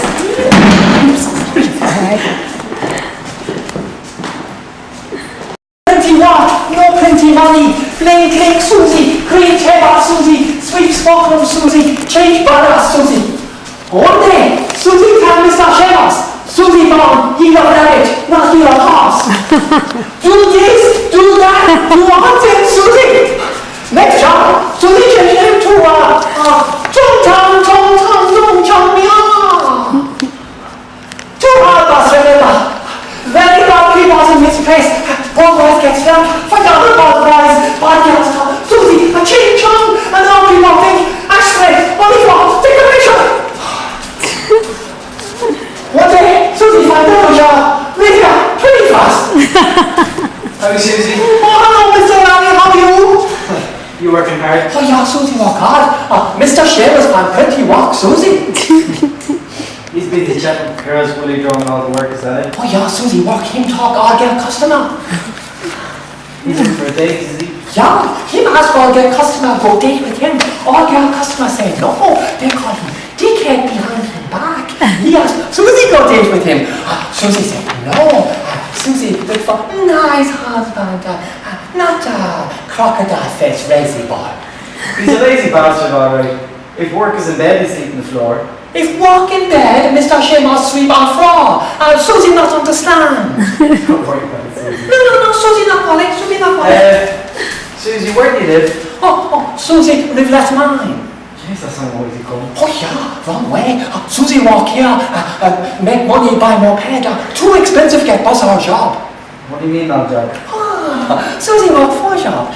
One job, 6 o'clock, work hotel, make breakfast. 2 job, 10 o'clock, clean through house. 3 job, 6 o'clock, work hotel. And 4 job, 8 o'clock, work here. It's hard going. I find it harder for one. When do you sleep? Oh, when Rafe and I go sweep grass mine, sweep on floor like Mr. Seamus, and watch a teapot in room. Well, I'll tell you what, Susie. When I win the lottery, I'll buy you a moped. Oh, when Mr. Harry win lottery, he buys Susie a moped. Oh, you very nice man, Mr. Harry. When Susie win lottery, she buy you a mobile phone to play game with. Oh no, I'm not playing games, Susie. Oh, you're not play game? No, I can't read the text messages. The screen's a bit cracked. Oh, no, can't read the text message on mobile phone. Oh, what does Susie fix? Susie walk factory Beijing to make mobile phone. Susie know all thing about phone. Oh, yeah, you know. Susie send message to Susie phone.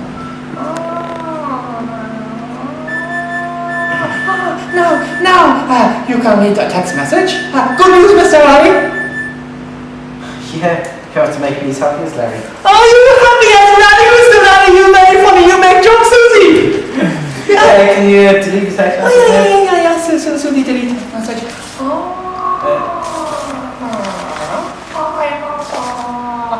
Now, text message all gone. You'd be doing me a big favour, Susie, if you wouldn't tell me about this. Oh, no, Susie, tell nobody about message. Okay, I mean nobody. Well, Susie says, Susie, tell nobody. Susie, tell nobody. She's a good girl. Oh, I know you're a good girl, Susie. I'll look after you for this. No need to have Mr. Riley look after Susie. Susie look after herself. Okay, I'm in a bit of a hurry, Susie. I've got to go. Okay, see you, Mr. Riley. See you, Mr. Riley. Mr. Riley, a very nice boy. But see, like all other people, he's a very bad